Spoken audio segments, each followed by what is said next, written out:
The year is 2024, and there is a hot new game on the horizon. A hard-hitting FPS with mobile mechanics. You know your boys are already sniffing around it. That's right, folks. Welcome back to the inaugural Deadlock Fight Night. I'm Mitch Leslie, joined by checks notes Jason Kaplan. I don't think we've been in the booth together for like 6 to 8 years, buddy. Good to have you here. It's been a while. You know, I've missed your sweet Aussie sayings and of course that voice, and not to mention the chest. You got it out a little bit. I'm a little bit self-conscious now because my shirt's a little bit buttoned up. But man, it's been a long time. I miss all of our times back in Germany, but I'm so happy to see you involved with Deadlock and looking to cast some, man. Yeah, I mean, obviously, great opportunity for us to come together and cast some great Deadlock games, and for a purpose as well. Deadlock Fight Nights is an invitational that we're hoping to run weekly, where we have both NA and EU regions represented with $1,000 of prize money up for grabs. They're going to be 2 series, and both of them going to be best of 5s. We can probably talk about that a little bit, but before we jump into some of the specifics, I do want to take the chance, first of all, to shout someone out, because you can't really make this stuff happen so early on in a game cycle without a little bit of help. So I want to take the opportunity to give a big thanks to alphazero.gg. They're a new supplement designed to improve focus and energy while gaming. And unlike energy drinks, it doesn't have all the, the ridiculous like filler, the synthetic caffeines and such. It's just scientific goodness. But you can check it out. They're giving away a bunch of free sample packages to the first 1,000 people who sign up. Literally, it's free. Get yourself some of this new product and try it for yourselves. You don't have to pay shipping. NA only, by the way. So we are about to cover some EU games. If you're in NA, you know how it is. Shipping is a whole thing. So alphazero.gg, go sign up, and that's it. Don't take it from me. Just try it for yourselves. And also, we'd love for you to show some support to them because they're supporting us. They're the ones that are making this Deadlock Fight Night happen. And it's kind of sick to get a sponsor on board so early on. It's to, keep that price pool and give a good incentive for these players who are putting in the hard yards to perform. But Jason, let's talk a little bit about what we should expect to see today. Buff enjoyers are going up against Pojilaya Skumbriya, because of course, in the early life cycle of any esport, the teams have to pick the names that mess with the casters as much as humanly possible. I mean, let's be fair, right? We did have My Dong back in Overwatch. We had a plethora of names, and yeah, we have a definitely interesting name here, which if I translate it correctly, it does mean in Russian, elderly mackerel.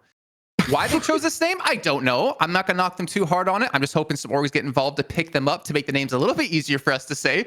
But of course, after this EU best of 5, we do have an NA best of 5 with Hydra Nation, which you might recognize as Mahjong and Krill. They have renamed. Of course, they're going up against Catgirl and Friends, and this should be a very interesting match because we have had some roster changes on Hydra Nation. But to be perfectly honest with you, Mitch, I do want to say that I love the early times in games. I mean, we were back in Overwatch in the beta, in the closed beta, running some events ourselves. And this is where you really get to see some players make names for themselves. You really get to get in really close to the players and like have good relationships with them and see them grow and prosper over the course of the next months, years, if they continue to play.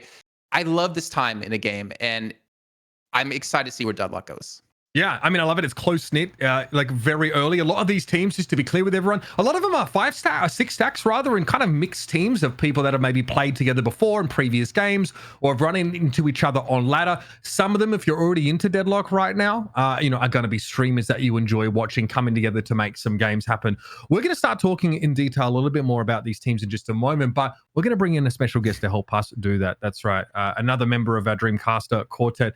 Someone who needs no introduction whatsoever. It's your boy, ZP. What's up, man? Good to have you here. Yo. It's like, okay, we're doing early tournaments again. What year is it? Oh, it's 2024? All checks out. It all comes together. But super excited to get into this, see what these teams can show us, because the cool thing is here right now, Mitch and Jason, is that everything has been changing week to week. The metas change. The teams change. And that's a great part about following a game this early in its life cycle. ZP. Yeah, absolutely. I do have to bring this up, though. I really hope that one day we do have a LAN event together and all of us are there. But I do have to hope that the tournament organizer stocks that fridge up with Diet Coke, because we know how much you love your Diet Coke. Can we get through like 10 minutes without like 60 in-jokes? Like, please, like, guys, we're going to make new in-jokes here in Deadlock, all right? Instead of ones from 2016, you degenerates. My God. Let's talk about the teams. Let's talk about our rosters here. Buff Enjoyers are a team who we've already seen a fair bit of already. In fact, many of their placements, guys, have been over in North America. A lot of North American tournaments happening. This is a team that's placing in top 3 in quite a number of them. They've placed top 3 in every event they've played. 2 of those, CP, were in North America.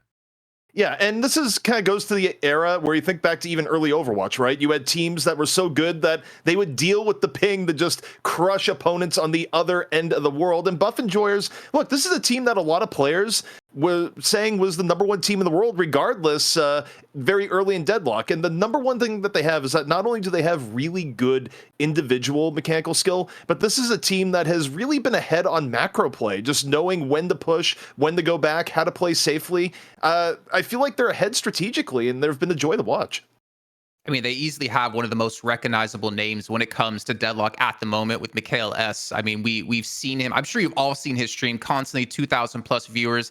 This man is a god. He is a legend when you see him play. And the funny thing is, he doesn't have much background when it comes to competitive play just yet. He played a little bit of like CS:GO where he was global elite. He played a little bit of Overwatch where he played Tracer, but he hasn't really made a name for himself just yet. But I feel like that's going to be coming here in the next few months. But Buff Enjoyers, a very strong team in general. Pojilaya Skumbriya, though, I think this one's going to be interesting for them because Sunset, he's also a big name streamer, and they have met within the last, 5 days now since it just ticked over to the 10th, and it was a 1-0 in favor of Buff Enjoyers. But ZP, like you were saying to us, this is seen as the second best EU team at the moment.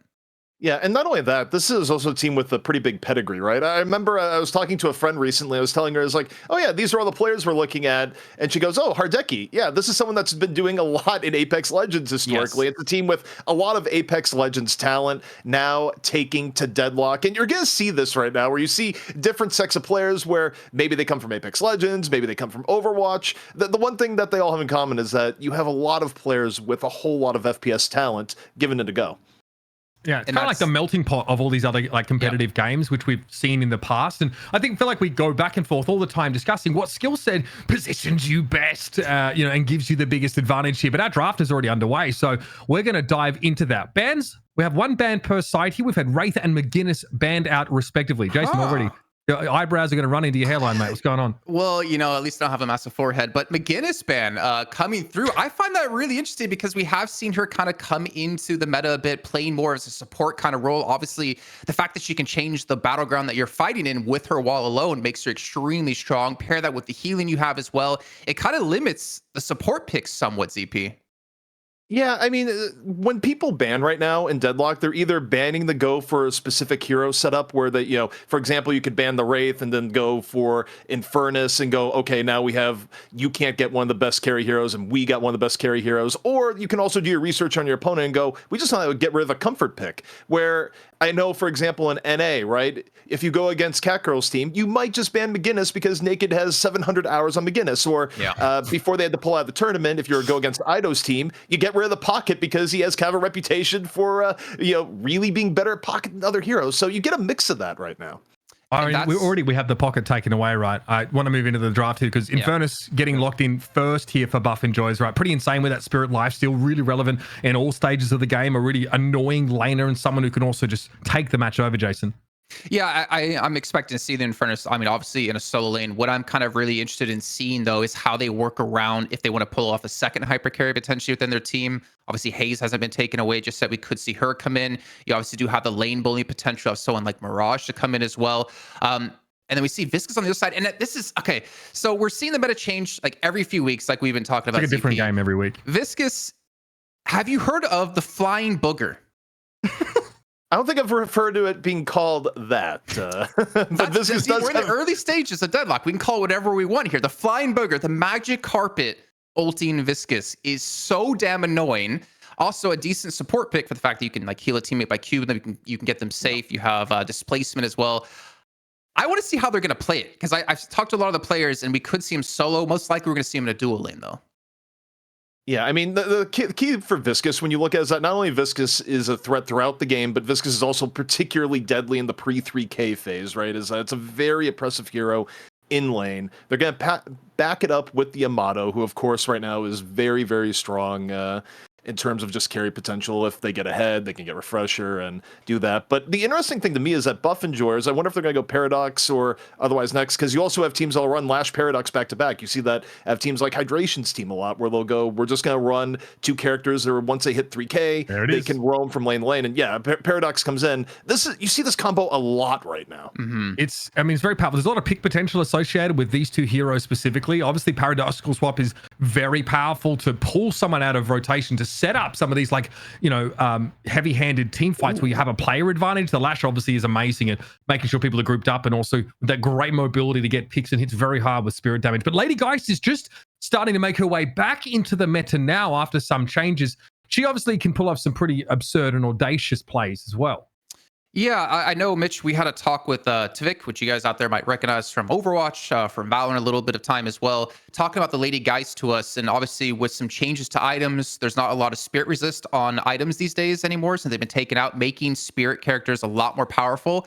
I'm expecting from what he mentioned that we might see a tank Geist come in. So you're basically building extremely tanky. You can still do a lot of damage in the fight. You become a very big nuisance. And because the 2 from her has been buffed a little bit, she can really feed a lot of health back to herself. The life so really, drain, right? Yeah, so really punishing kind of hero right now to deal with, and a very frustrating hero to deal with because you get her low and swaps the health immediately. So she's very nukey as well. So she does want to try and invest in items that give you extra procs when you do large amounts of damage here. Plus, her ult, basically swapping her health with an opponent's, can be very disgusting. You can imagine the outplays. Mirage is the newest hero basically available in the game right now. ZP has global presence with that ultimate traveler, just like I think Shen from League of Legends. Seems like a real good bruiser pick with some pretty dirty CC options as well. Yeah, Mirage right now is a pretty even curve across the game, but in particular, Mirage is very deadly in the early game. I look at the lineup that Pojilaya Skumbriya is coming in right now, and these are very deadly early lanes, particularly the Pocket, who's great at early laning, Viscous into Mirage. And you look at the other side, it's not that, Lash or Paradox or a slouch or anything, but I feel like this is a game plan of, try and get ahead in the pre-3K phase because you're running a lot of power for your early lane. So I'm looking at buff enjoyers too here. I'm wondering, are they going to pick up the Abrams, which, Listic is known for? However, I know he has started playing Geist a bit. I mean, I think he's been kind of one of the talking points of buff enjoyers, where he has a very small hero pool at the moment. Though, funny enough, he's still seen as probably one of the strongest players in the roster. So I'm curious, will he be on the Geist? Shiv is will open. They go for Abrams? You got Shiv, you got Dynamo picked up on the other side. So we do have some heal. You have kind of like the double supporty play out of Dynamo and Viscous. And then, of course, you have the Paradox and Kelvin on the other side to be double supporty to support those dual lanes, if we do see it that way. I mean, healing is really, really potent right now in Deadlock, and that's one of the reasons why McGinnis is maybe taken off the table, because she scales so well late game. And there's a Shiv. I mean, there's a couple Shiv solo laners on this buff enjoyers team. I think Zergy and Michaelis both play that hero incredibly well. Obviously pretty terrifying, and has reset potential off that ultimate. If you're able to, hit enemies that are low enough, you insta execute them, and once you invest enough points in that ultimate, it gets reset on kill. Yeah, and I think the interesting thing too is Shiv at one point went from a really high priority pick to now gets picked a little bit later in draft. I feel like you see your team identity now a lot. Ooh, okay, I was not fighting like crazy. I actually was not expecting the Warden last. Yeah, I'm going to be honest. I made this sound. We were just talking about the ZP. We're not expecting Warden to really get picked here. I love Warden, but Warden is definitely at the highest levels of play has been a comfort pick at most. But this might be because in terms of items, people are using Majestic Leap on everything right now, and one of the current flavors of the week is run Majestic Leap on Warden. Yeah. So I think you would expect the Warden to go leap early, be super aggressive, but also, it also could be a team identity thing too, as I was saying, is that you see more of that in the later picks, not so much in the early picks, which are a little bit more standard between the teams right now. I mean, I'm looking at a team that has 3 people who are most likely to pick up Majestic Leap: Dynamo, Warden, and Pocket. This is going to be a team who has extreme mobility with that as well. I mean, obviously, forget about the engage factor of it, as we were talking about. It's the mobility it gives you around the map that makes it also extremely tough to deal with, or extremely valuable for a team. This team has such global presence. Viscous' goo ball obviously is incredible for his mobility. Mirage can be wherever he needs to. Pocket, his barrage maintains his horizontal momentum. So you majestically barrage and you've essentially crossed the map in no time. This team is going to turn up out of absolutely nowhere and look to have these big explosive team fights. The buff enjoyers have a good pick potential. Some really powerful laners. Kelvin obviously is going to be such a nuisance when we sort of get into the fight. Shiv is going to probably play around the edges of these engagements and look to get in a little bit more after he builds that rage bar, after people have gotten a little bit low. So it feels like ZP, slightly different strengths that these two are trying to play towards. Yeah, and I think for me, I think what's going to dictate a lot of the tempo of the game is how the early game goes before 3K, because if Buff Enjoyers gets ahead, you're going to see Paradox and Lash just continually roaming back and forth. They're likely to be in the duo lanes. I'd almost expect them to be split duo lanes where Lash is in like blue and Paradox is green, vice versa. You can roam in the same lane. The point is that you have options to roam, but if they get set back a little bit, and on the other end, you can use heroes like Viscus to like keep them back and stop them from getting a good roam phase, then I think it could go really, really well for this team, especially if Warden doesn't get starved. And that's what we're kind of seeing right now, I feel like, in Deadlock, as we touch quickly on, is that it can become very snowbally very quick. That when one team or even one lane is better than their opponent, it's very noticeable. With the deny mechanic compared to like League of Legends, it becomes even more impactful. So I completely agree, ZP. You see like one of these lanes get ahead, you have to keep an eye on it. Though I am looking towards maybe the later stage of the game, how it's going to work out. The Mirage, the global presence could be extremely strong. Yamato, I'm curious if it's going to be the Spirit build, which I kind of expect more so than the gun build. That'll happen way later in the game. This is going to be interesting. And the Warden, though, I want to see how it plays out. I feel like it might not get going if they have a bad start. Yeah, I think you hit the key thing. Are we still seeing like this Dynamo build, right? Like the multi-singularity, like refresher build from Dynamo? Because we haven't talked about that, but obviously that's the key to a really like one-sided team fight for this Pojilaya team. Yeah, I think with Dynamo, I mean, you definitely can still go refresher. The key here is that are you going to be able to get refresher in the time period that a lot of these games go, where at the organized level, you have a much shorter time period, right? You might be doing your pub games and they end at 30 to 35 minutes. A lot of these pro games at times might end before 20, right? So for Dynamo, where you're not eating the jungle as much at this level of play, your main goal is getting items that, you know, allow you to actually get in and get a bit of a luxury. Yeah. Yeah. Pretty much. You have to think about the economics of the game, right? There's only so many souls you can possibly pick up at a given time, especially when you mention those markers of like 10, 15, 20 minutes, right? And you need to feed your hyper carries. So you have to play a very cost-effective, low eco support. I don't think we're going to see a refresher come out of Dynamo unless it's like a 40, minute kind of game. And to be honest, if you're a good team, you shouldn't really need the refresher to win these fights, right? I mean, early on, you use it maybe to pick up 1 or 2 eliminations just to confirm them. But later on, I don't think you really need the refresher to be able to pull it off for Dynamo to like lock down a team fight win. When we're talking about like the difference between like a pub game, for example, when someone is able to play a support and then just get a lot of souls fed into them, it happens very differently at this kind of level. You will see the supports opt more for like those cost-effective active items under the Vitality tab, like Divine Barrier, or go for the Rescue Beam at 3k souls, things that bring some extra sense of utility, while also allowing some of their abilities to scale fairly well. Like obviously Dynamo, when he gets enough points in his Rejuvenating Aurora, the guy can move and can use abilities whilst healing in an AoE around him. And obviously healing is something that's very powerful right now, something that we'll see teams maybe look to combat with items like Healbane to cut down just the amount of healing that opponents can get, just to make sure you can actually secure some of these kills. I expected obviously like healing booster to come in as well for him, make your healing even more effective to your teammates. I actually really like the Dynamo paired with the McGinnis, but it looks like, Mitch, we're about to start. That's it. So we'll catch up with ZP in just a moment, and here we go. $1,000 on the line. Our very first Deadlock Fight Night match in Europe between Buffer Enjoyers and Pojilaya Skumbriya. And we're going to head out towards lane now as well. Plenty to talk about here. Knows the Infernus and Yamato taking up a solo lane, and Pocket and Shiv, a bit of a classic matchup there on the other extremity of the map. I mean, I get the Yamato wanted to be into a solo lane. I was expecting maybe Mirage to be there just because he can be such a bully, but he can easily be a bully, especially when it comes to these duo lanes. And we do have the Kelvin and Geist paired together. In that lane, I don't think you're really ever going to get a kill unless you do it early, because they have so much sustain once Kelvin gets the 3 points or the second ability on his 1, right? He gets the healing that he can do to his teammates, helping Geist, obviously, with the health you spend using abilities. But the Shiv Pocket lane, I think what you're going to really focus on here, if Pocket is going to be able to land any of his barrages, that 1 off the bat, so he can amp up his damage and look for some early skirmishes. But the Warden, I mean, we were talking about it. We want to see how it's going to play out here in this lane. And of course, it will be with the Viscus up against the Kelvin Geist. Yeah, I see the Viscus just trying to be a bit of a nuisance here from the high ground and knock those players out from cover. The Geist is going to be moved away a second time. That's pretty dirty stuff. Still, it's going to be Piggy actually finding Zinnia first. Wow, the Viscus was looking elsewhere. Yeah, I mean, the zone denial of this could be insane. But yeah, he used a lot of his fists to knock away, but it didn't really matter in the end because Piggy was able to get aggressive. I mean, look at his health, right? He didn't take really any damage because the focus was going to be over on his teammate here. And I do love, as well, if you can see towards the top of the screen, we do have names actually next to the players, so we can actually see who's playing what and make this easier for us in the long run here. But already a good start. I mean, 1.1k for Piggy. That's going to get him a little bit ahead, closer to that ultimate, which of course makes his gank potentially even stronger.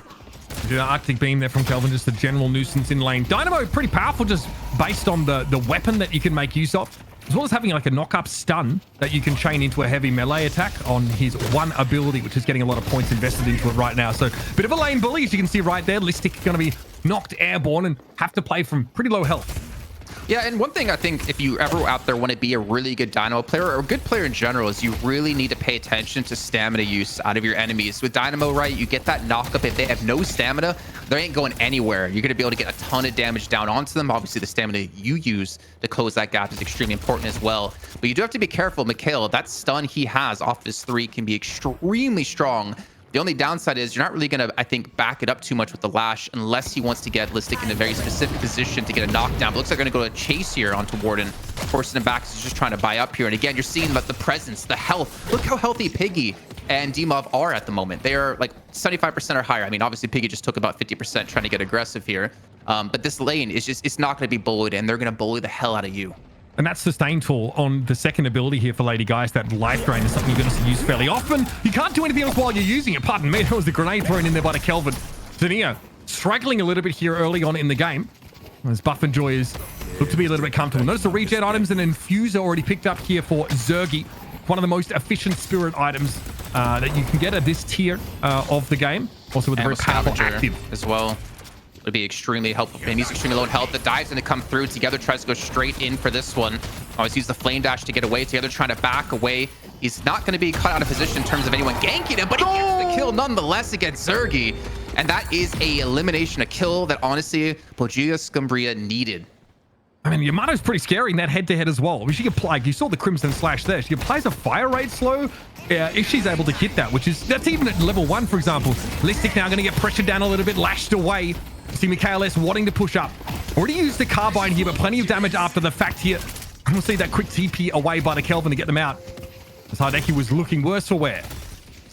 And right now we're at 14k to 14k. I think we need to obviously keep an eye on how these lanes are playing out. So really quick, Sharik, he's on 2.6 in the leftmost solo lane. He's up against Sunset at 2.4, so not big of a difference there. But I do have to kind of take a step back here because we are approaching 3k souls for a lot of players here. Piggy's about to hit it. Tass is about to hit it on the Viscus. And that's where we're really going to see some fights go out as Hardeki's going to be going down as well. It's looking pretty decent for buff enjoyers, but credit to PS, I'm going to call it for now, to keep that soul lead not too crazy at the moment. You see a lot of pushing up here from buff enjoyers, right? Because those Guardians, those first tier towers, are worth the same amount of souls at any point in the game. So the earlier you get them, the more value you can derive from them at that early game when you're trying to get those items online. It's looking a little bit dangerous for Litz. Okay, healing aura trying to be used here. Good knock up on Listic, but again, a lot of use to slide to try and get away, but buff and joys really extend for that elimination. Of course, the Guardian's already down. It's getting a little bit heavy over here as well towards that mid left side lane. Backing away is the Kelvin here. Looks like Piggy's done enough. That was the power of hitting 3k, getting the ultimate online. Mikhail gets the swap, most importantly as well, onto Litz, and they get a ton of damage down onto him because of that. And yeah, I mean, the lead's not really building up just yet. We're only 5 minutes in, but still the pressure is being applied by buff enjoyers. It's about like a decent line of scrimmage across the map at the moment. Pretty much both all lanes are about 50-50, but we are seeing the push come in yet again out of buff enjoyers here on this left duo lane as they're forcing him back. Like they realize we have to give up the ground here. She's not going to be a nuisance here. I mean, Lady Gaius boasts the highest single shot damage in the game, so harassing in lane, especially with the sustain that she has inherently, very, very powerful. You can see together here really trying to fight for an early take of this Amber Guardian. Oh, no. This is not good for Litz. Just to jump in really quickly, because we did see Mirage Hardeki come over to this solo lane to try to push this Guardian down, but at least Litz alone by himself is looking to dive on top of him here. The Guardian's still on 50% HP. It's going to come out. It's going to hold him in place. As Viscus comes in, the goo ball, looking for some damage. Listic might go down, but look at this. He's able to get away just around the corner. Yeah, at best you could dissuade this this fight attempt here.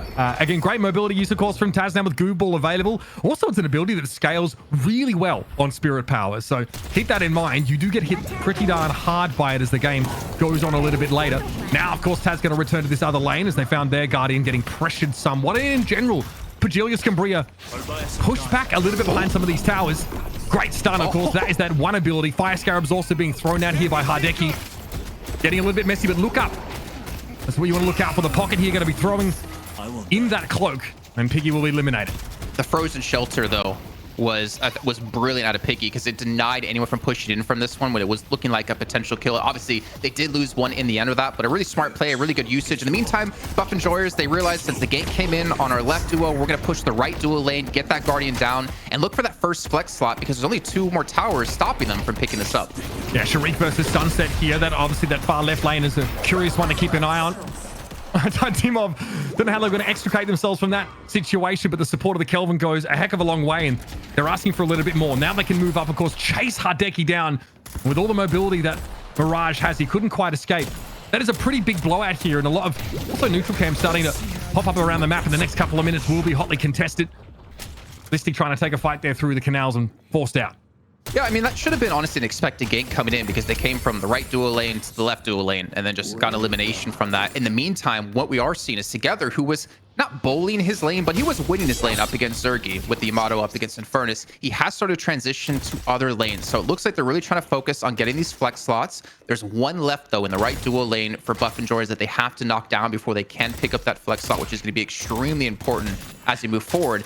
But what's scary is Zergy's being left alone in that right solo lane. He's farming his own jungle. He's missing no creeps in his lane as well, which means he's getting even more stacked and should ideally be allowed to propel him forward. As long as his team doesn't lose too much around the map, doesn't lose too many deaths, then he's eventually going to outpace Together in the way they're currently playing.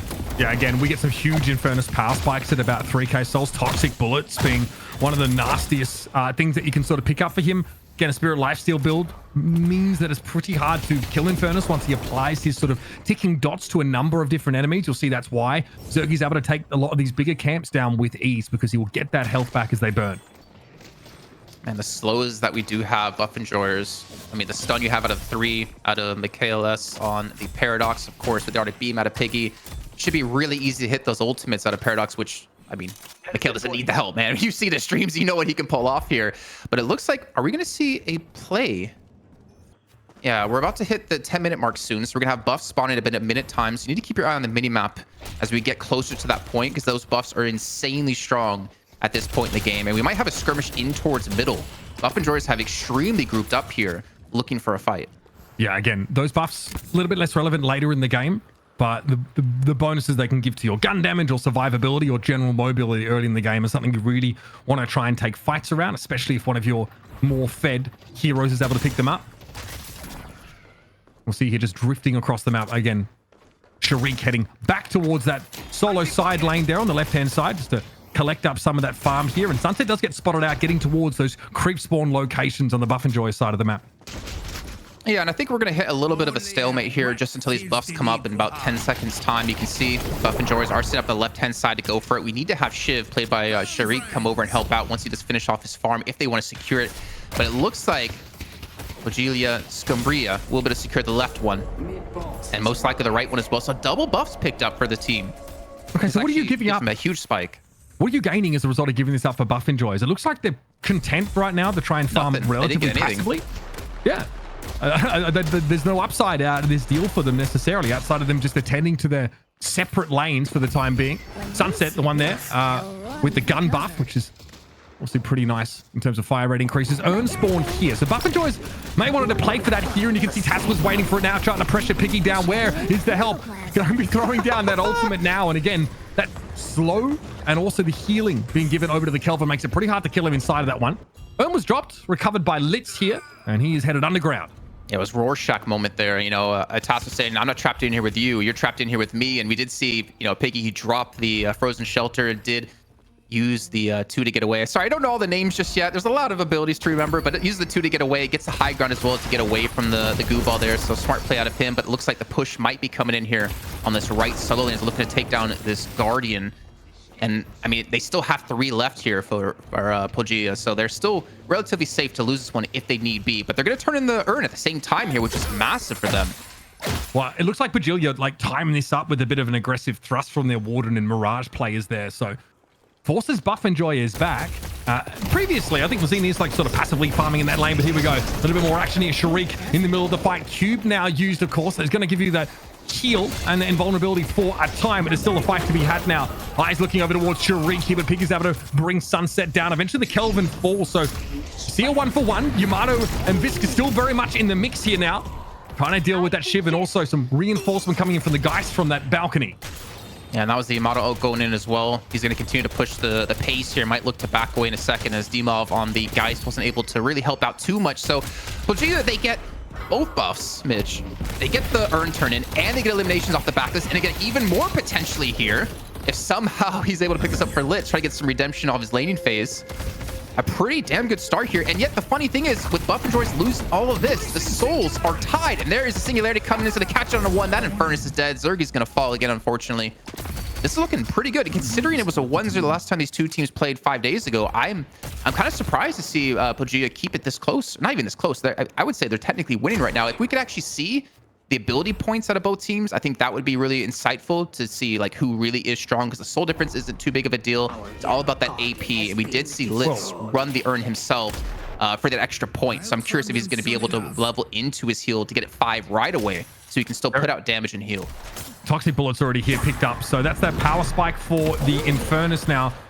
Going to be a little bit more scary to try and face up against. Toxic Bullets is going to cause your Bulls to build up a bleed, which stacks with the inherent one that Infernus has. A little bit sketchy here for Dimov, though. Finds himself in a 1 versus 2. Reinforcements on the way. There's Zergi getting involved with that power spike now. Toxic Bullets looking to make their mark. I think Zania going to give it a respectful berth here as the 3 players from Pojilaya Skumbriya try and back out a little bit, but Sunset couldn't get away. The ticking damage, the bleed, and the burn combined brings the pocket down. And here we go. They might look to actually push here onto more of these Guardians. Only going to be 1 left. As you can see, yet again, Zergi trying to get aggressive here. I respect the play. I respect the hustle. They still have that 1 Guardian to take down, though, to unlock that flex spot in the left dual lane. So I wouldn't be too surprised to see Buff Enjoyers look to actually group and push this down, and obviously let their solos or their hyper carries start to pick up some extra souls on the solo lanes. But I honestly, I don't know what you think, Mitch, but I expect this to be kind of one-sided for Buff Enjoyers.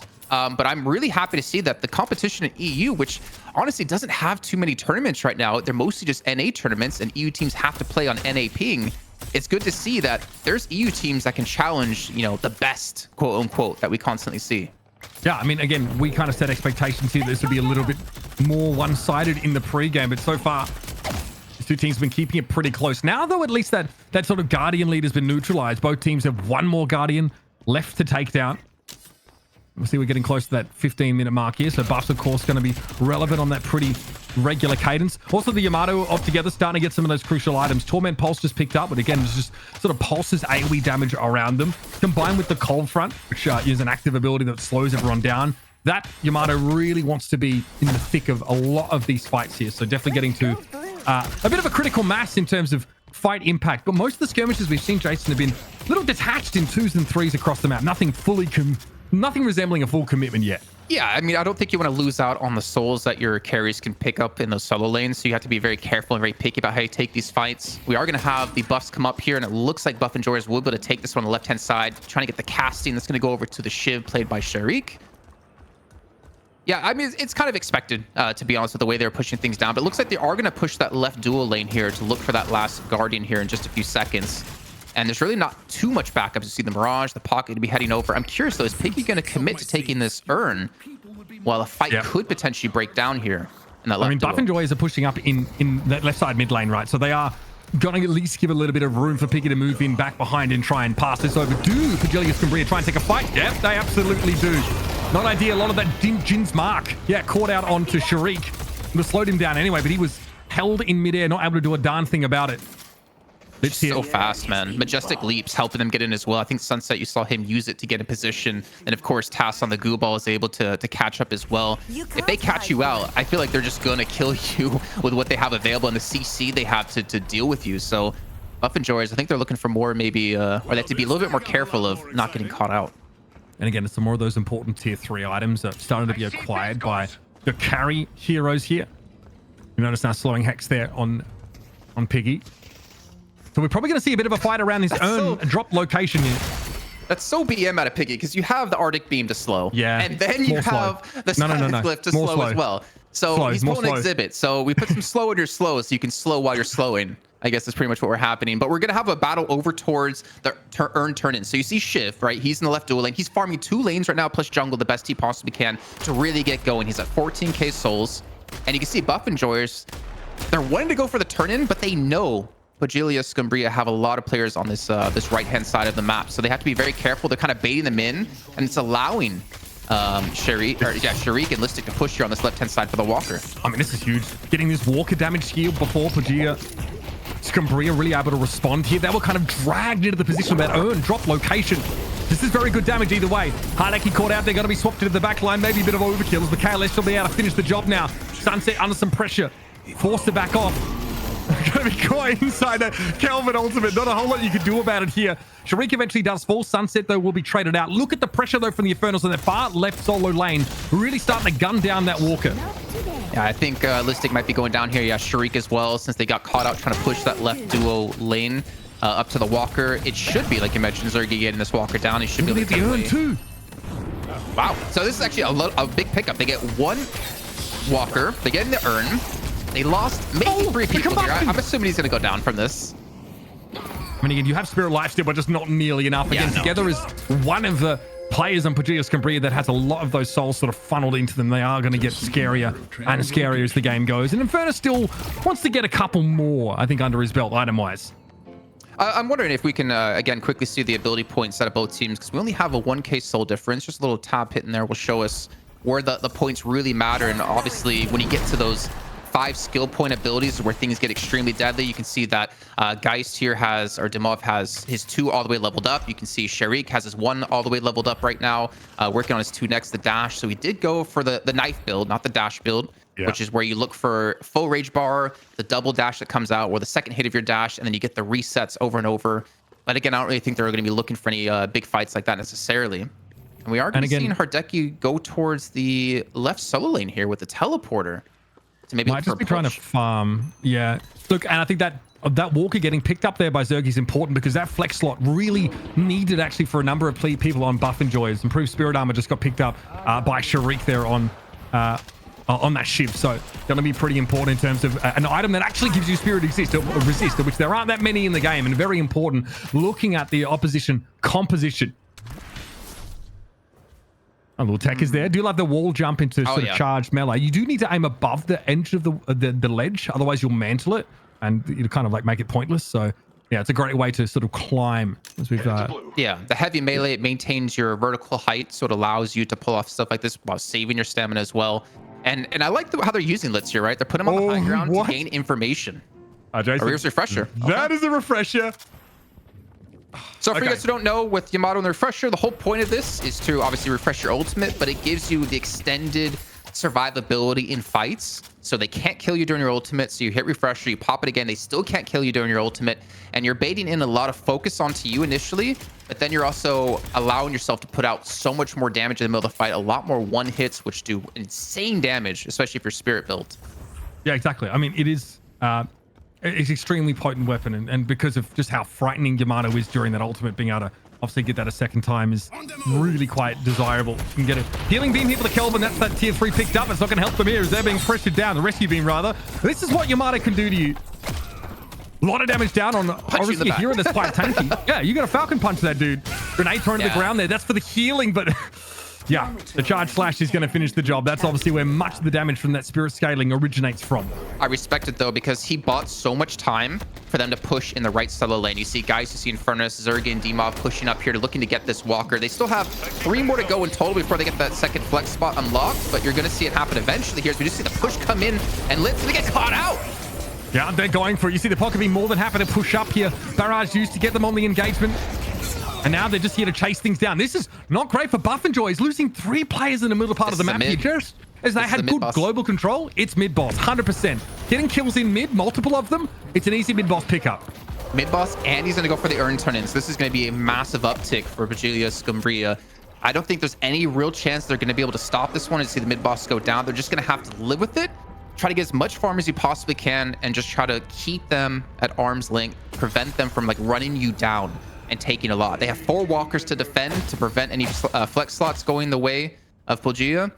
It's going to be tough, but it is still very possible. I mean, they have all ultimates online, and they're not too far behind in souls, so you have to kind of look at the distribution of where the souls are. Like Piggy, who's playing support, he's at 15k, so he's a little bit behind to his like counterpart of Litz at the moment at 17k, and their big soul lead at the moment is with Zergy on the Infernus. It comes down to him in these fights to really obviously put the damage down, right? Well, what's important as well, the Rejuvenator obviously gives you that fast respawn, but it buffs your minions. Crucially, it makes them quite powerful. Does mean that you can push out these lanes a little bit more easy, take that map control, manufacture some more of those pick opportunities. So we'll see that become relevant, and especially in this part of the game, where the macro play is very, very important. You see the flex slot there being used to pick up point blank. So Headhunter and point blank being picked up here. So real focus on the weapon damage. And again, point blank, when you're up close, as well, Mirage often is, you can get that slow off each of those shots, which is an absolute pain to deal with. 25% slow.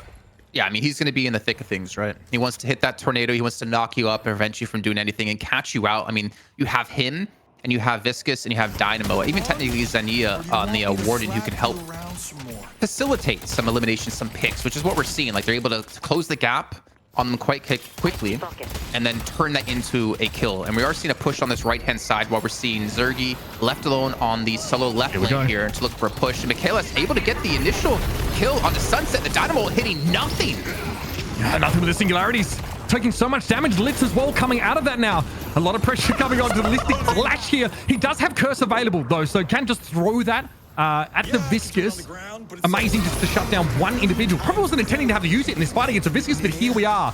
Piggy gonna fall now. This is a 1-for-2 exchange favoring Buff and Joy. So after a bit of a lull and behind by Insol a little bit, they're starting to take back the map. You can see these lanes are pushed deep into Amber territory. Oh, Zergy, he wants to go for it. I think Buff and Joy's gonna look for fight on this right-hand side. They know they had some eliminations here. Task just gonna block up here and try to waste some time. As you do see Michaela's, I like how he actually goes ahead of him, right? Denies any sort of exit, also prevents any backup to guarantee that elimination onto Task. But Pocket managed in the meantime. Sunset, he's pushed the left-hand side. He gets a walker. And that is actually pretty damn nice for him, considering he mirrors their walker that they lost on the left-hand side as well when it comes to like map information and seeing where people are. And again, these flex slots remain really important now as some of these players' builds are getting filled out. You can sell some of those early items that you don't need, but there are some items that at 1250 souls are still really relevant. Some of them scale later into the game. Good example is that Decay active that applies a bleed over time here, but we've got a couple players with Curse picked up, so a lot of emphasis on shutting down important individuals here as that active basically just interrupts, silence, and disarms them. They also can't use items, so basically turns them off for a time. Yeah, and also it can be insanely good considering Pojilaya is trying to run some sort of pick composition, right? If Sunset goes in, you curse him, and then guess what? He cannot use his 2 to get away. He cannot get inside of his briefcase. It allows him to be easily picked up. Also for Litz in particular, if Litz is going to jump into the middle of a fight, which I'm checking really quick, he does not have. He actually does have refreshers, so he ended up going that route. Then you prevent him from getting the singularity off, and he's just a free kill for your team. So very smart pickup by Piggy here, playing the true support role that they need. Yeah, and Rescue Beam is very, very powerful in this game. A bunch of refreshers on the Pojilaya side. So we actually are looking at a refresher, Dynamo, excuse me. So look out for that. The double singularity play is going to be terrifying, and Warpstone is going to allow that blink forward that ensures that Dynamo can get as much purchase and much capture within that singularity as possible. This team really wants to go for a hard all-in team fight. Yeah, but the thing is, you have 2 curses with Listic and Michaelis who can stop any sort of big engagement if you do have Litz go in. And we are going to see the rescue beam used to get Zergy away. Fantastic use out of Piggy here. Is looking for the roll down. A Walker's going to go down on the right solo lane. It's only 2 left to go. So they're fighting 5v6 for Pojilaya. Buff Controllers, they want to pull off a fight here, knowing they have the man advantage, and they have to do it quickly, or this Warden can continue to barrel down this right-hand lane. The singularity goes in and gets interrupted. Yeah, this is bad though, because there's another one available to if you want it. I think the curse probably stopped that one on its tracks. Here comes the frozen shelter though. This is a little bit of a scary prospect for Pojilaya Skumbriya now, and the healing being given over to allies of the Kelvin in that means that you have such an outsized advantage in the team fight. Sunset and Taz get absolutely rolled. Zania also gets caught out there, and this might be an inflection point in this later game now as Buffmanjoyers win a very handy 4-for-0 exchange.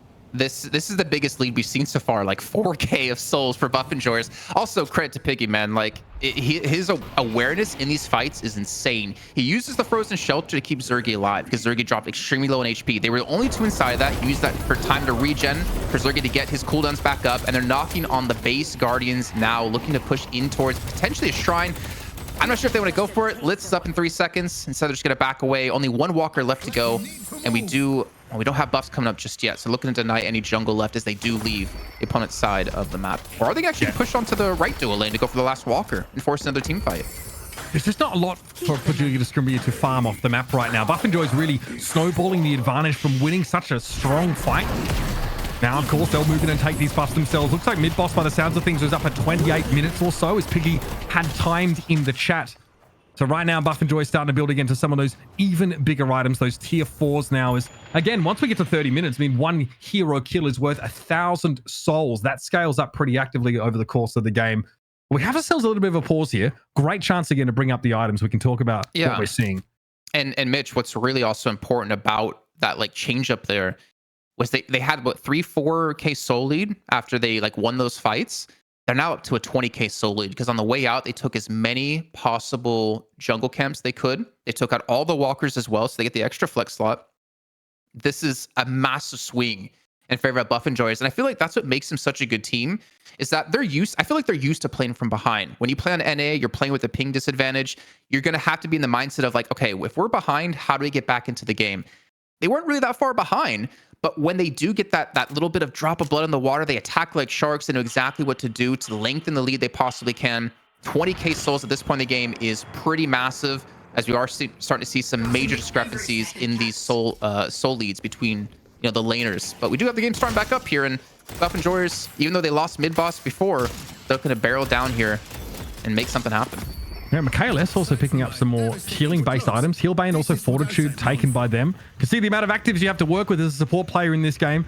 Health Nova, Slowing Hex. We've also got the Rescue Beam, Fleet Foot, everything that basically Kelvin needs to be a utility dispenser for the rest of Buffmanjoyers. And alongside that Frozen Shelter, you can have such an unreal impact on these team fights, which is what Pojilaya Skumbriya are looking for. God, guys, you've got to do something about that name. But again, they want to pile in here. Buffmanjoyers have shown that they're more than happy to fight a pitched battle 6v6.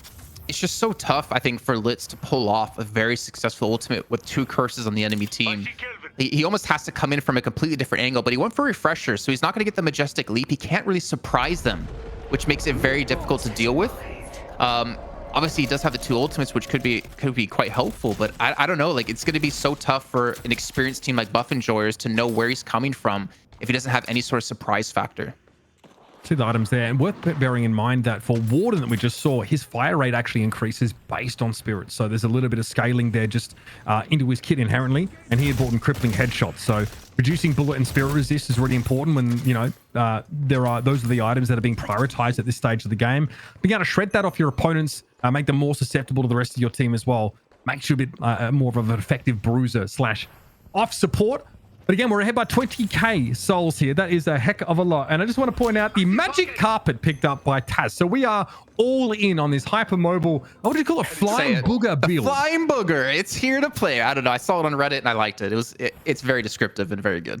I'm here for it. Also, like Mystic Rebirth picked up for Together. You'll also notice that on the Lash of Listic. So being able to pulse like a slow around you. Again, more abilities that want you to be very much in the middle of the fight. Also want to point out like Zergy's pickup. He actually grabbed an inhibitor and he grabbed Ricochet. So would ideally maybe like to fight in closer quarters or just have them bounce on enemies around, just spread that influence around a wider area than just individuals here. So he's also looking for some utility to help his sort of the purchase of shots that he gets. Well, the inhibitor I like because it gives him a little bit of extra HP and gives him the ability to like dip into a fight and dip out of a fight because he's going to get a insane amount of regen while waiting. But also, it's a vitality item, Jason, that gives you extra weapon damage as well, which is a little rare. it's going to be really good for survivability, considering that he knows that he's going to potentially be picked off like we saw before, right? Oh my god, Piggy, you are Ferrari, sir. Oh my god, moving so fast. I mean, they're just waiting for buffs. They are going to spawn up here and looking for a fight on the left-hand side. Pojilaya's looking for something here. Risen, they lost the buff. They need to make something happen. The goo ball does go in. Team on the pressure here. Coming soon. You gotta be careful of the low health guys, though. She'll health swap you. She did it there, maybe a little prematurely. So Dimob's still gonna get brought down. This is far too much being piled into that one area.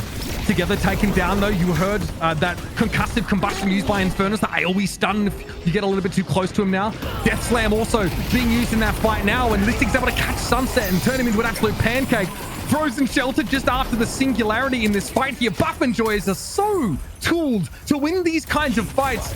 And Taz was lucky to get out alive. He had to take the TP, but Buff and Joy steamroll and look for a mid-boss take. Bro, that was a fight that they got kind of caught off guard, right? They took the bus and the fight commenced immediately after. Demob gets caught out, and they had to have two players rotate from the right-hand side of the map to get here to help them out, and yet they survived long enough with the help of Piggy, with his Frozen Shelter, the Healing Nova, everything that you've mentioned before, all the actives he possibly has, and it allows them to just sustain long enough for the reinforcements to get here. Gonna leave one back. That's gonna be Sharik, also known as gonna be picking up the Rejuvenator, while the team does push in on this left-hand side, looking for an elimination, looking for a kill on the Task, who's extremely low on HP.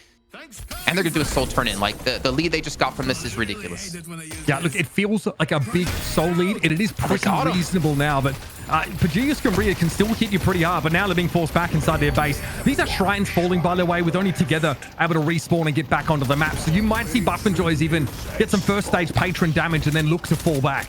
Well, Pojilaya, they're kind of distinct, right? You do have Task dead for 46 seconds. So Pojilaya had to be very careful to not get an engagement where they lose more players, continue to be more distinct, or Buff and Joyers are going to close this game out. Oh, they're staying. Carbine here loaded up now. Look at 9k souls. Oh! Gonna have to be pulled out. Nice singularity, but again, the rescue beam is going to be able to save the Paradox here. A lot of mess here. Death Slam being thrown down now immediately by Listic. Buff and Joy is basically full build at this point, and yeah, nothing that Sunset can really do about it. Pocket when he's caught just a little too squishy. He wants to be the one that starts the fight on his own terms, and now, of course, a weakened patron means that Buff and Joy can essentially finish the game. Yeah, they're going to close it out here. A fantastic turnaround as well, with a big lead being built up, even losing mid-boss first. They lost both buffs off the get-go as well, and they weren't able to really contest them early, but they kept them back. They kept them from trying to force so many engagements. I mean, there's honestly so much to talk about, because we did see them try, or Pojilaya Skumbriya try to like get those picks, like they got onto Demob, but I feel like they weren't able to snowball those picks into like more and more kills. And because of that, Buff and Joyers are able to stall long enough to just turn the fight on its head. Yeah, when it came to the objective game and overall macro, it looked pretty good from Pojilaya Skumbriya. But when they were forced to fight, actually get involved in a full-scale engagement, that's when things went a little bit south for them. Let's bring back ZP in to talk about this game. Again, a 32-minute match, something that escalated, I would say, extremely quickly. ZP, good to have you with us. Buff and Joy is to start this series on the right foot, excuse me. Yeah, and I mean, I think the interesting thing about this game, for me, takeaway-wise, that it is a close game. Going in, there was worries about going, okay, Buff and Joyers, they have more experience overall. A lot of people would go, okay, they're mastering macro. But I think the key thing for me, coming in from PS, was just they had a really good strategy for how to handle the early game, not fall behind, not feed picks repeatedly to, say, a Lash or a Paradox roaming. And I think a lot of that just goes to the early setup they picked, where you pick heroes like Viscous and Mirage, you kind of guarantee that you have more time to feel out the game and not lose in the first 15 minutes. I think ZP as well together on the Yamato was a very important, right? Because it kept Zergy back a little bit. He was able to dive and pick up a couple of kills onto him, and then together tried to roam around the map to help them get more of these guardians. They can get flex slots. They can have some pressure around the map. But I feel like Buff and Joyers, it was just kind of, let's just wait. Let's just stall the game out, because we know we're going to have a stronger team fight potential than them. The curses they picked up as well. You saw Litz. He gets Mikhail S on the Paradox. Rescue Beam comes out of Piggy, pulls him away. Litz, unfortunately, and I'm not putting blame on him whatsoever, but the Dynamo could just not work out with the way Buff and Joyers are playing and with the way they were itemizing to prevent him from being too impactful. Yeah. Did he get rolled by Curse? Because he literally, we talked about this pre-game. We're like, will the Dynamo pick up Refresher? And Zippy's like, no, this isn't a pub, bro. This is some serious games. Was that a bit of a misstep from the Dynamo? Do you think maybe you could have gone a bit more conservative with your build? Well, I think first thing you have to know is that this game went longer than the norm. A lot of games right now, in between two really evenly matched teams, right? It'll go to about 25 minutes, one team will lose, mid-boss, game over. This game went way longer than the norm, but if you're going to do a post-mortem on it, you do wonder is that if the other team is going to pick up double curse, would you have been better off going something like Unstoppable? So if you set up a good ult, it's not going to get immediately cursed, because I think it was very smart of Buffenjoyers to go with the double curse, because now it's sort of mission impossible for the Dynamo, where not only do you have to get a good ult, which isn't necessarily easy, but you have to get both curse users in it at the same time, or you're just going to get cursed and just get focused down immediately after. So, with Litz, right? You're talking about getting a good ultimate. When you're playing as a team as like tried and tested Buffenjoyers, they're going to see you coming from a mile away. I feel like Majestic Leap would have been a better investment as well. Like, obviously ignoring the curses, the fact that you're able to get into the fight, even if you're just able to keep that ultimate for a couple of seconds, just to allow your team to swoop in and lay down the damage. And of course, the CC you have as well could have been impactful, but obviously, like, hindsight's 2020. I could be talking on my ass. I don't know. I feel like, I mean, we saw like these kind of interesting builds from multiple heroes on that team. We did get the flying, we got the magic carpet Viscous as well. Used though, I feel like. No, it happened at one time. I think they dove the Geist, but then the Viscous just got cursed like twice or just completely ruined. And then there's like a Kelvin ult, frozen shell thrown up. No one's going to die. And then the follow-up from the rest of Pojilaya Skumbriya just got completely blown to smithereens. It's almost like the Viscous was too far ahead. Well, Mitch, I think you're hitting on a really good point here in talking about how some of these fights broke down, is that Buffenjoyers, even when they were on the back foot, they weren't outright losing fights. I think there's a concept that's very key in Deadlock right now, which is that there's a really big difference between a massive team loss or team fight loss and a minimal team fight loss, right? If you lose 2 and the other team loses 1, that's not the worst. You can deal with it. What will lose you games in a hurry is if you all in and you lose 4 people and the other team loses nothing. So if you look across the team fights that we saw throughout all this, even when Buffenjoyers was on the losing end, they still got enough that it mitigated how much they really lost. Yeah, I mean, something I'd like to see, ZP and Mitch, is actually like the healing done by Piggy. Because obviously there's only so much you can do in terms of stalling out fights, but I feel like the amount of healing he did was kind of insane to keep the team healthy enough. We're definitely going to get like, I think we're going to try and get the end cards up at some point to like show people like what things look like at the end. But yeah, Piggy obviously healing off the grenade and that heal being like extremely potent, because I think the heal scales with Spirit after you put enough points into the grenade as well. And that just, getting extra charges of that, being able to throw that down pretty frequently. This was, I think, like one of the good fights that, at least it started well. We thought it did from Pojilaya Skumbriya, but I mean, it's like this is like the defensive fight here from the Buffenjoyers side. I would actually get away pretty scot-free there. And then again, we see these fights started the same way. Look, everyone piling in. Yamato's there with all that aura effects. I mean, we get a full channel basically of the Dynamo ultimate as well. Even that doesn't seem to be enough to kill one little Infernus.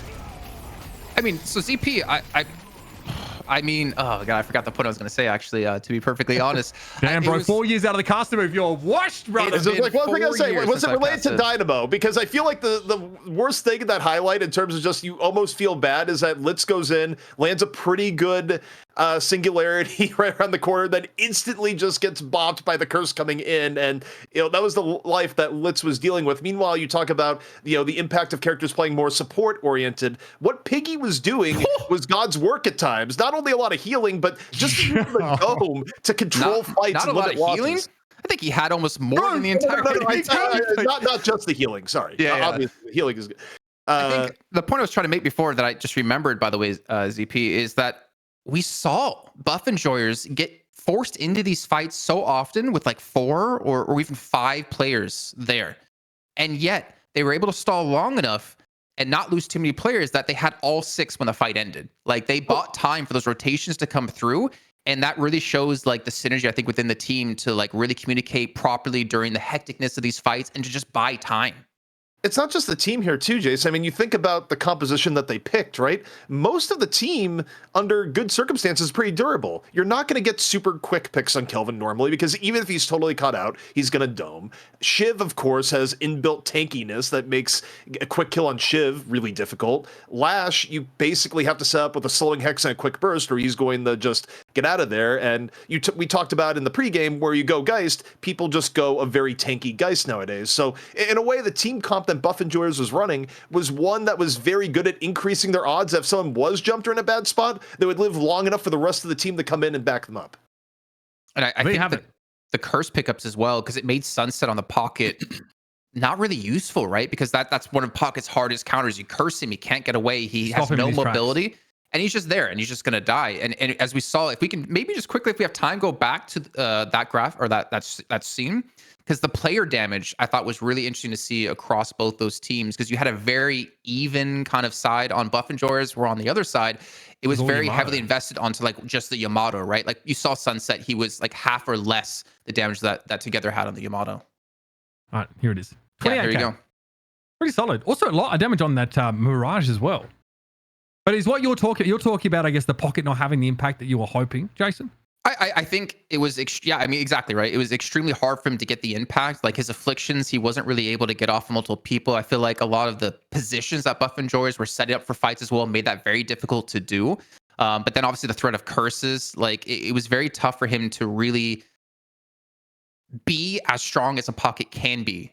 I feel like in these games, ZP. It kind of almost goes to the fighting game term of option select too, is that you think about the heroes that were going to be a big threat in the game, is that if you're going to go and say, hey, we're going to build curses, right? Well, not only is it good at interrupting Dynamo, it's also the most deadly item in the game at interrupting a Pocket's game plan, because Pocket is going to want to come in, use abilities to buy time, Majestic Leap out or in to begin with, right? Like everything revolves around abilities and items with Pocket. And yeah, you're getting the curse in large part because you want to make Dynamo's life difficult, but it also does the same to the Pocket. So it actually made the curse pickup even better when you look at it from that perspective. All right, nerds, enough yapping. We're going to go to a break. When we come back, we'll be here with the second map in this first series, of course, Buff Enjoyers versus Pojilaya Skumbriya. Now, if you're watching the show and if you have any feedback or maybe you'd like to show us some support the show itself, you can head over to deadlockfightnight.com. There's ways you can get involved in everything we're doing over here. But for now, we'll be back. Don't go too far. Map 2 in this best of 5 will be hitting you hard.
Welcome back, folks, to our first Deadlock Fight Night. Mitchell Leslie here with Jason Kaplan. We are one game into this first best of 5 between Buff Enjoyers and Pojilaya Skumbriya. I'm going to just say it out of spite every time. I'm going to slow down and just say the name because that's what they want to be called. Great to have you with us, guys. It's been awesome to see some fantastic Deadlock from the EU region already. Close game to start with. Blew out a little bit at the end of our first map. We're going to bring in a guest to help us through the draft and do a bit of discussion for this next game. The one, the only DDK joining us here in the booth. What's up, Dan? Good to see you, brother. What's up, dude? It's I mean, where are we getting this talent lineup from? It is from like 2016, isn't it? Like, Yeah, also, actually, I haven't really worked with any of you except ZP, which was in 2016 doing Overwatch. So I'm kind of like in the Overwatch. It was before Overwatch League, so I was in there early, but I didn't stick around. I mean, I've got to be. I really appreciate you've taken the time out of your sensory deprivation therapy. You can see that behind you to come and join us here. In the booth. Yeah, we're kind of boomers, but that's fine. We're here to have fun with some Deadlock. Man, good to have you here. So far, we've obviously seen Buff Enjoyers run away with that first game, despite pretty close early to mid game. Yeah, it's definitely really interesting that it went so long. I think we're all kind of surprised by that.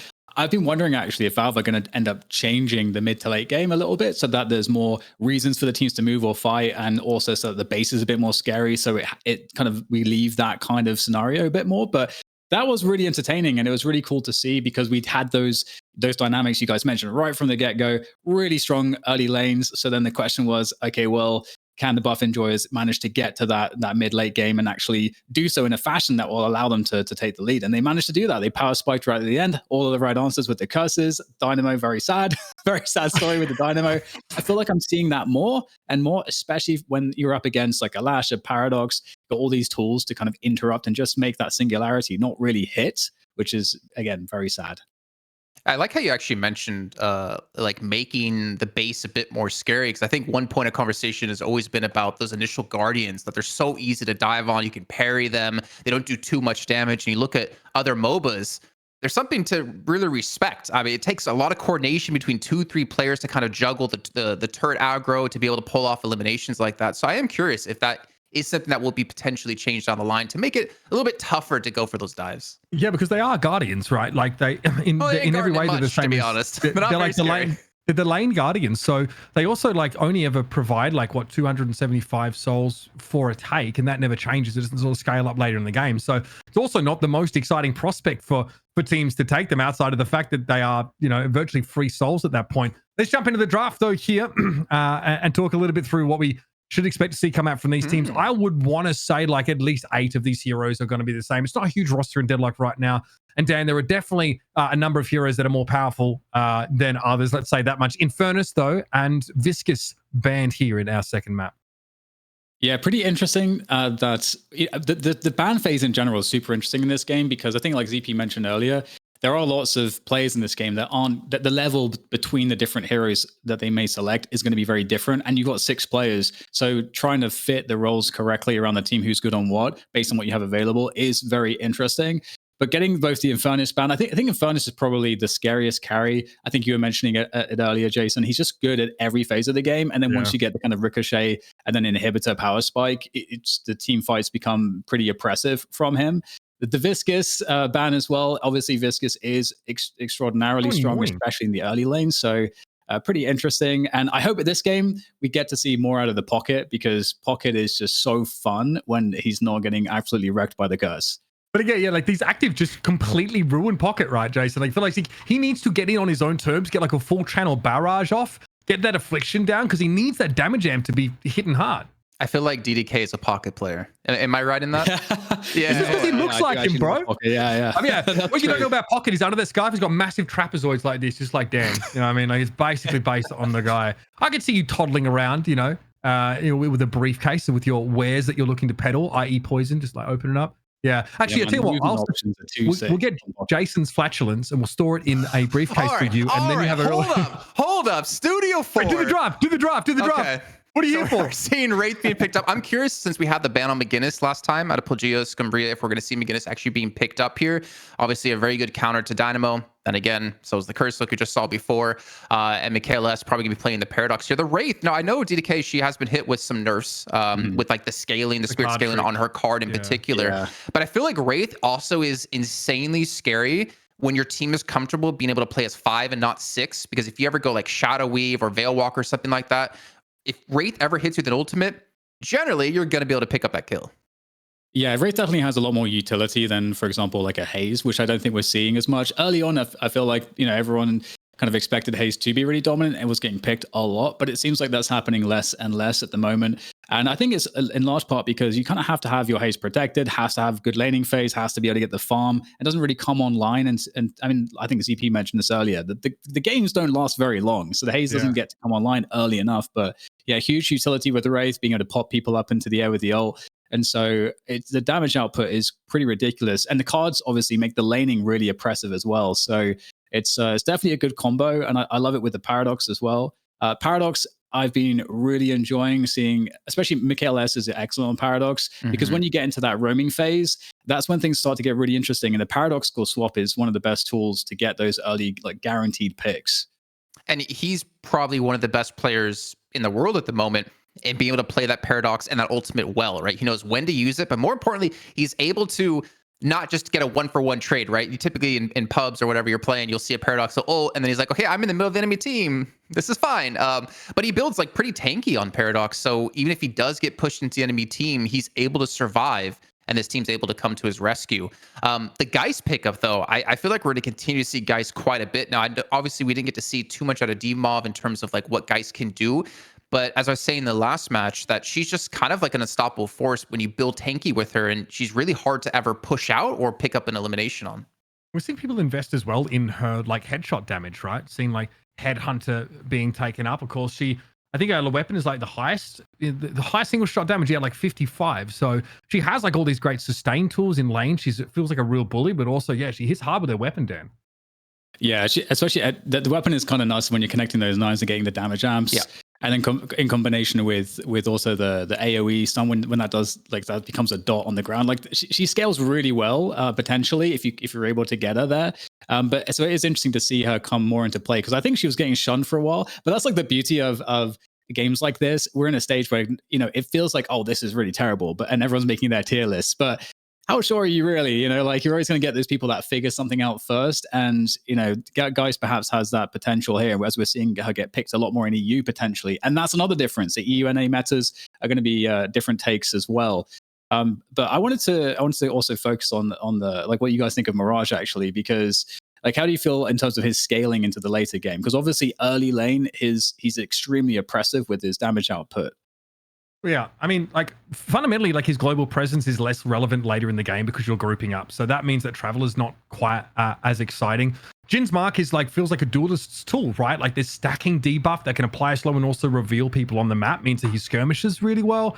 And I think like the crowd control that you have from Tornado is very, very good. But at max level, like, it gives you bullet evasion chance over it. So it feels like he wants to dispense with those cooldowns and then just literally just shoot people in the head. Like, crippling headshot, Headhunter picked up, and just have like good sustained damage. But it doesn't seem exciting in these full pylon team fights where there's like huge amounts of CC and burst damage from these spirit infused abilities. It feels like he can fall off sometimes.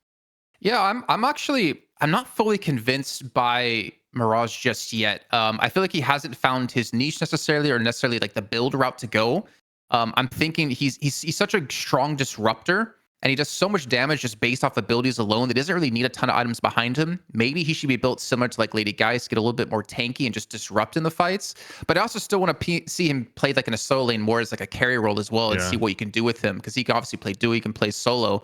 But when you're running Yamato and Shiv on their team, you're probably not going to see him in a solo lane, especially when you have a pocket as well on the roster to fit in somewhere. We got to talk about McGinnis here. She was banned out in the previous game. I mean, her healing is pretty nuts, right? She's low-key overpowered, for sure. So Dan, I want to get your take on this. She's obviously pushes objectives down really well. The wall is amazing for picks, and her 2, when it's like fully leveled, it heals for an extra 5% of the target's max health. So it's super relevant all the way through the game, especially late, where it's like a max health ticking regen with extra range that you can spec into.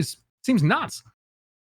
Yeah, definitely. She's really interesting in terms of the laning strength and the fact that, like you say, you can even gank really effectively with the wall very early on. And that's something that I've seen a lot of top teams do. They actually try to sometimes pick those timings even before 3k souls. They'll just send the beginners to go to a different lane just because the wall can be so easy to just trap opponents who are kind of by the bridge, and there's no other way to escape. So she's very interesting, very dangerous in ways you may not expect. But also, you mentioned how quickly you can push down objectives, and you can basically set up little outposts like on the fly, get the wall up, set up all the turrets, prevent them from doing any damage to you, and suddenly you've got like 2-3 turrets as well as the heal, and the walker's gone. And so that is definitely pretty scary.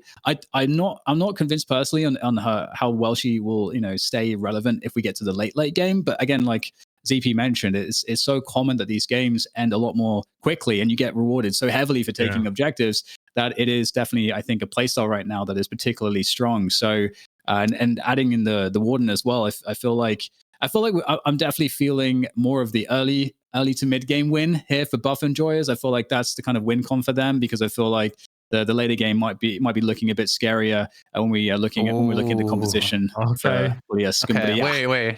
I want to talk about Abrams, but I want to talk about McGinnis really quickly, because I feel like we've seen a lot of people in the early stages of Deadlock build her like gun build, right? Going for pure DPS. But the support she can play with like an echo shard as well. The fact that you can put down 2 turrets if you want to. You can create, like you said, like a little outpost behind you. But also the double heal plus healing booster makes you, I feel like, so insane in terms of like, we can just sit here and take the fight because we have so much healing behind it. So I'm really curious, like you're saying, like if the games become shorter, does her viability kind of fall off in terms of the healing? But obviously the presence you have early game is the trade-off there. But the Abrams stylistic, man, it's honestly fantastic. I love Abrams. If I were ever to cosplay one of these, you got Pocket, Dan, Uber, they don't have an Australian character yet, I don't think. I would be Abrams for sure, because I'm tall, I'm jacked, and look how handsome he is. Handsome? Bro's blue. Bro's blue. Look at his ears. I would create take the full body paint. Gale Force blast just by wiggling them. Sorry to all Abrams. ZP saying he would be Abrams because he has the glasses. That is true. Yeah, but Abrams, man, like he's so strong, Dan. Like in solo lanes, and you're not gonna see him in a dual lane here, but like the survivability he has is insane. And we have, I think, seen a little bit of a switch up in terms of how he builds, because he was more damage oriented initially. But after talking to Vic, he's talking about how building more tanky with Abrams actually provides a lot more like utility in these fights and a lot more presence. Yeah, I don't. I'm actually quite afraid for Pojilaya Skumbriya. We'll have to see how they deal with this, because I do feel like they're going to have a lot of trouble again, because Abrams is, like you said, he's very tanky, and if you've got these pushes, but with McGinnis with you as well, Parallax was, you get swapped into all the turrets and everything else. There's like a lot of, I feel like the initiation might be a bit better, because obviously Abrams has really great initiation also with the seismic impact. So there's lots of options, I think, in terms of that. And race initiation also with her ult isn't too shabby. And in terms of that on the other side, you got Lash. Lash is kind of a hard initiation with the Death Slam. But other than that, the question for me is, where are they going to find the picks? If we get into that kind of roaming and mid phase of the game, where are the picks going to come from? Is my question. Great point. How are you forcing fights? We're going to be jumping into the game in just a moment. Abrams also he gets weapon damage when he hits that shoulder charge at max level as well. So you can build tanky and still be a bit of a hard hitter in your own right here. So we'll catch up with DDK after the game. We're heading into our second game of Buff Enjoyers versus Pojilaya Skumbriya. And now, of course, they're going to be on the blue side. The Sapphire side, Ember side is your Buff Enjoyers, this time with Abrams in tow, Jason. Well, you know what, Uber, you can't be the esports caster of the year if you can't fit in that name into a rap god moment. I'm just saying.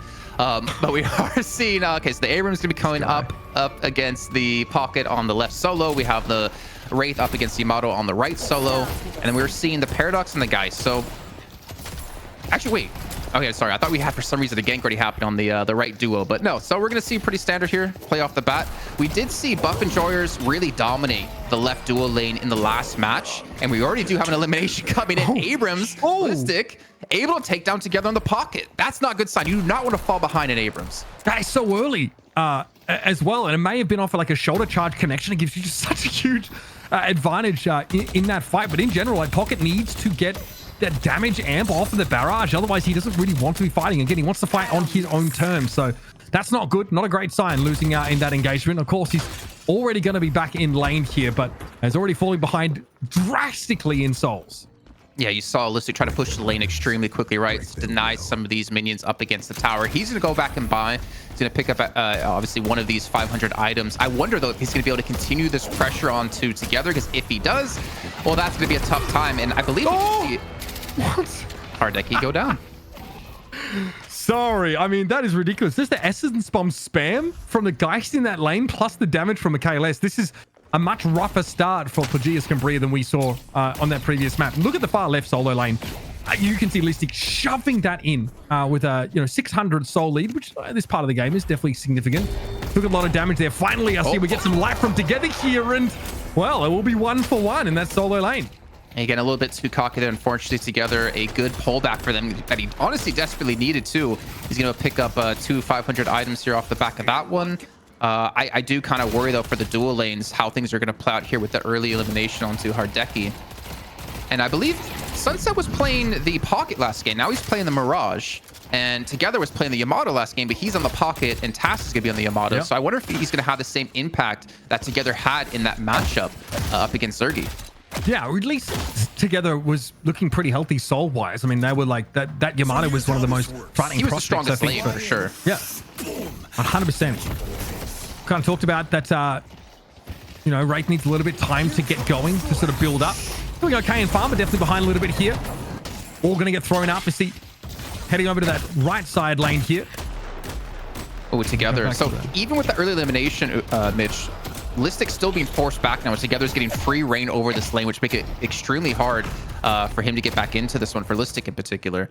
So I like the little bounce back. When I play solo lanes, I get so tilted, which is why I don't like playing solo lanes. And when I die once, it's really important here for Listic to really not fall too far behind, but more importantly, not really give Together any more of a lead that he's going to have. Yeah, right now, Together has the free reign in that lane. Also has caught up comfortably on Listic's soul total. In general, shoulder charge, no connect, actually used for the escape here, but there's no way you're getting away. Now Together is starting to get the engagements that they're looking for.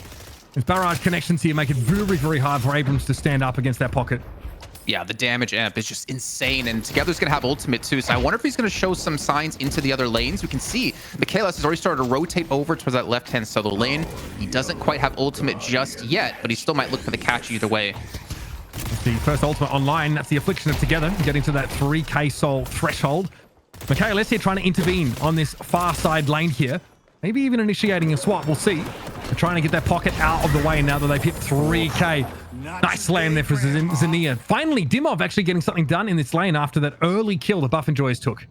Yeah, Pojilaya, this is smart. They saw that Michaelis left, and they're like, all right, let's go for the fight. We know we have this easy onto Dimov here. So a good little take to pull things back. 3k lead. In the last game, it was pretty damn even for a majority of the game. I think the biggest thing we saw was like 3-4k, but that was like after a mid boss and after a one team fight. So a really strong start. But again, for me, it's all about how is Together going to take the advantage he's been able to build up in his lane and help snowball his team into a victory. And it's going to be tough because him ganking onto that left dual lane, I mean, it should be doable, but I'm just curious on what route he's going to be able to pull it off. And is he still going to be able to deny Listic some farm here? I mean, he has his garden to go back to, and Listic doesn't. Listic just a couple of creeps away from ult. Managed to pick it up here. It's getting a little bit messy now. Together going to pop the Affliction, but going to get Seismic slammed on. Tries to use the Enchanter Satchel to avoid the impact damage of the Abrams. And Listic might have to opt out of this fight. Together, though, still wants to take it. They're both low. One shot in the chamber for this Abrams, but that Affliction is going to work them down to 1 HP. They're trying to find the elimination, but Together comes out of nowhere. That is beautifully played. Lovely little pocket tech there, and the emergence from the suitcase to get the kill. I mean, he just had to wait. He had to buy time for the Affliction to really pick down some damage. You can see Dimov going extremely deep here, trying to pick up an elimination, but he's actually going to be picked off himself as he does get Hardeki for his trouble. He pops the ult. He swaps the health, and now Lash is low. Oh, Michaelis turns up now. That's going to be too much for Xenia to deal with. Again, the Lady Geist Dimov turning that fight on its head, and that's Buff and Joy is a little bit later to get in those ultimates. This could be a little bit problematic. We see some pressure down on this turret, but Together going to get swapped out of the way, forced to try and jump back to safety. And actually picked up Michaelis. This could be a 2v1 here, and yes, with now some help at least coming, Hardeki just in the nick of time. And I have a feeling that the Pocket might have had that 1v2 themselves. He's on 5k. He probably could have pulled that off. And in the meantime, they do go for a two-man push on the right-hand solo lane to pick up another Guardian here. Sorry, yeah, another Guardian here as they're able to get one on the left solo lane. So that's already going to be 2 off the bat. Actually, 3 off the bat now. 3 to 1. Looking for one more to get that flex slot unlocked here. And this is, again, Pojilaya Skumbriya have shown in 2 back-to-back games they have a very decent start of the game here, even if they do lose people early on. We're seeing that just dueling prowess there, I think, of the Mirage as gets taken down. There was a little bit of help there for them, in fairness, but again, that Jin's mark with multiple fire scarers being thrown gives you a little bit of an outsized advantage in that fight. Okay, heavy barrage being popped up close here by Piggy. Comes a little bit late, I might say. We're going to throw it on the other side of the Veil here to try and get a little bit more damage down, but it doesn't really amount to much in the grand scheme of things. Now, 5k sole lead for Pojilaya Skumbriya. Yeah, 2v2 fight on the left solo lane, and Listic unfortunately going to be going down here as we did see Sunset show up here on the Mirage. Mikhail should be fine, just going to back off here. It's a good presence. I feel like both teams have shown really good insight into like knowing where to rotate and when. Like we saw Listic, he joined into the left duo lane to pick up a nice kill. And then we see obviously the turnaround out of Pojilaya, so pretty strong start here. I mean, it's still going to be a 5k lead in favor of Pojilaya, though I feel like the eliminations haven't necessarily been going their way. Can we actually get a check-in with that? Maybe the AP as well, to see how the eliminations have gone between both these teams. While we wait for that one, we get to see Piggy doing a little bit of safe farming here in that far lane.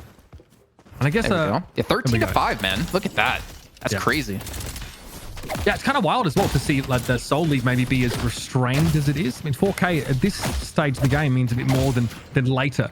Also, the haze. Like, how's the haze ticking along? 6k on Zergy here. That's someone we haven't seen a lot of, as they've not been looking to take fights. You can see there's been no kill involvement whatsoever from TAS on that Yamato. Here's the kinetic carbine. So we have Michaelis looking for something. Maybe free damage, maybe a pick. Ends up just firing it off into some of these minions. Yeah, he's looking for the nice 3 into the swap as well to be able to pull off someone. Again, 2-man squad pushing the left hand. Nice little use of the wall here to confirm this Guardian.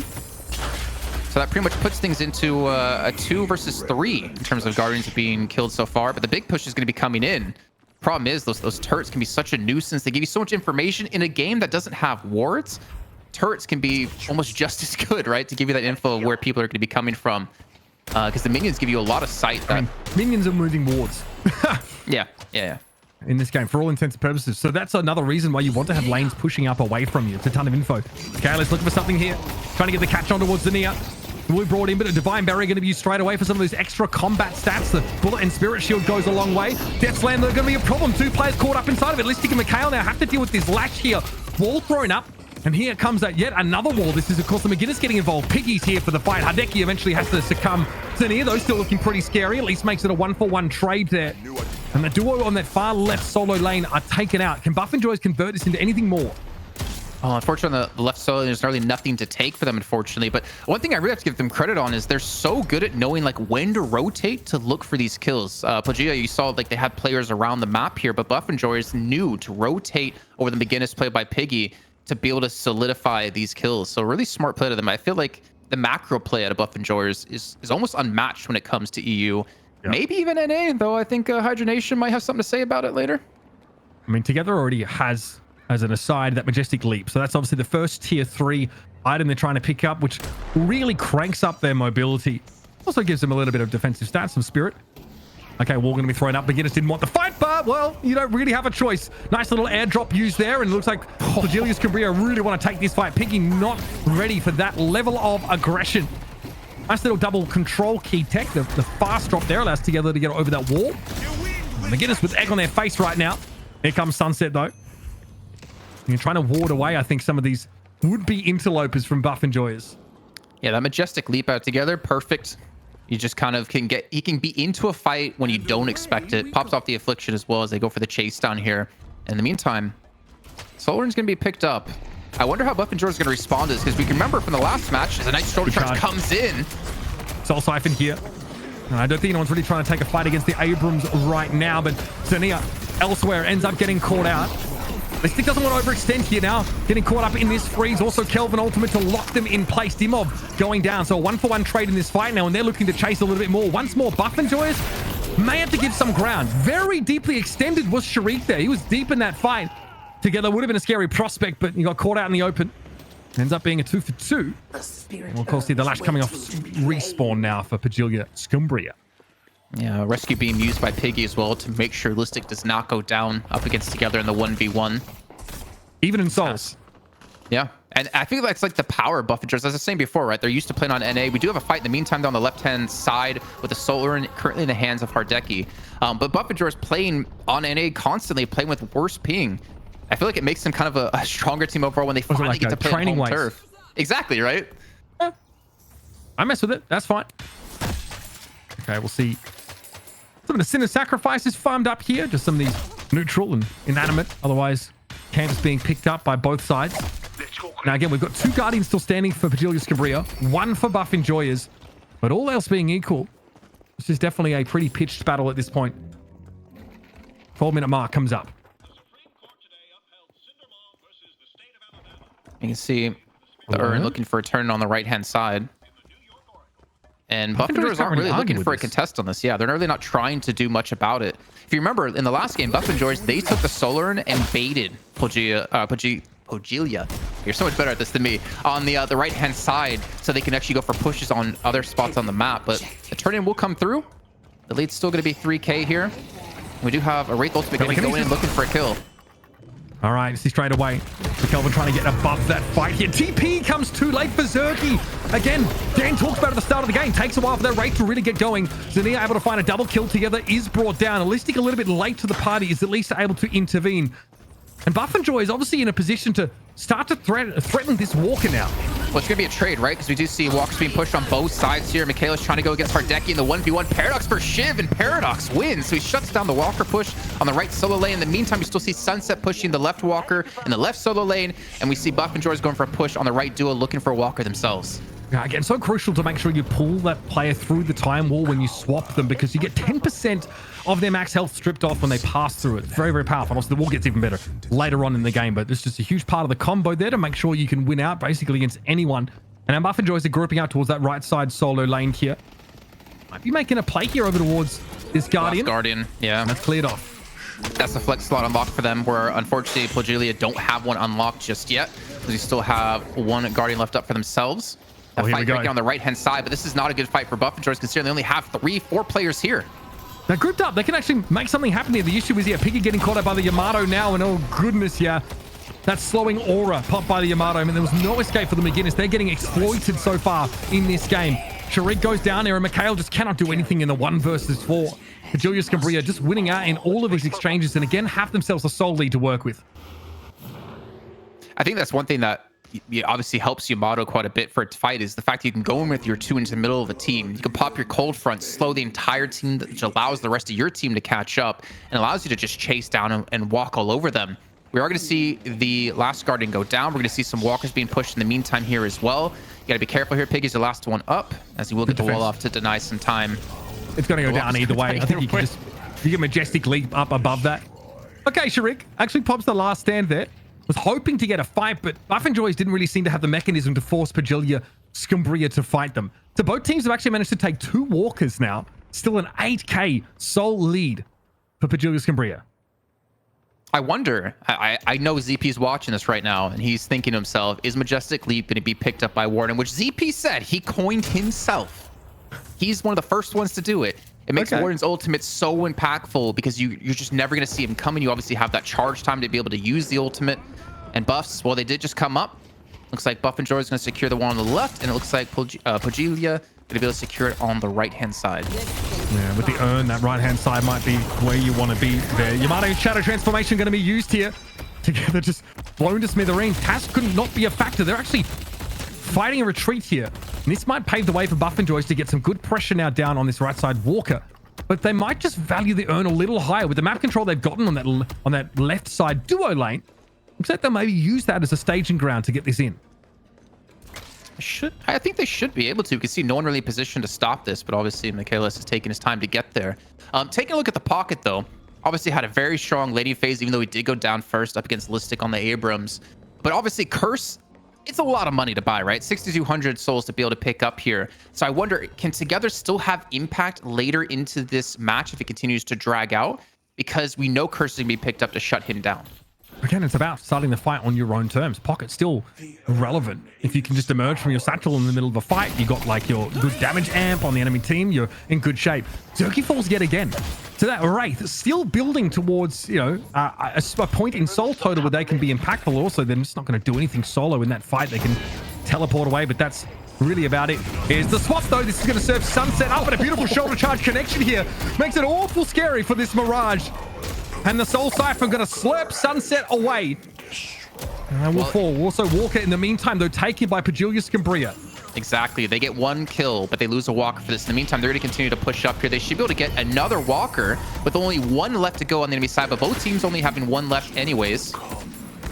And the soul lead that we did have is going to be completely gone here. The walls come in as well. Here we go. Now on cooldown, Demov gets together, and the backside going to be coming in for Pojilaya. Here comes the guys. Big health swap coming in. Zania in deep trouble. Frozen Shelter going to be used. Affliction also active over this fight here. Even though Together's gone, he's still from the grave having some impact. Last stand here means you really can't stand and fight Sharik. It has to be a disengage rather from Pojilaya Skumbriya. But in the meantime, Hardeki looks like they're chasing this Warden down into the distance. Yep, fully raged up and ready to go. Pojilaya Skumbriya, huge fight win for them. Fantastic fight for them to win too. The problem is there's so many of these creeps pushed into their side of the map that they really can't turn this off or into anything in terms of like the last Walker. But instead they're to head towards middle, which they should be able to secure here. You can see Wraith, played by Zergy, going to be pushing the right hand side, looking for that last Walker, but he's going to be swarmed by two players, so he should fall from this one. The question is, can they get the mid with Piggy here, just trying to get some information? He's actually behind them. I don't know if they know about this. Awfully hard to steal this wall. Going to be thrown up. Piggy trying to go. Oh, Piggy steals the mid boss. Oh, that's so brutal. Rejuvenated going over to Buffy Joys and Zergy laughing all the way. Or Piggy rather laughing all the way to the bank. Yo, I'd be so mad.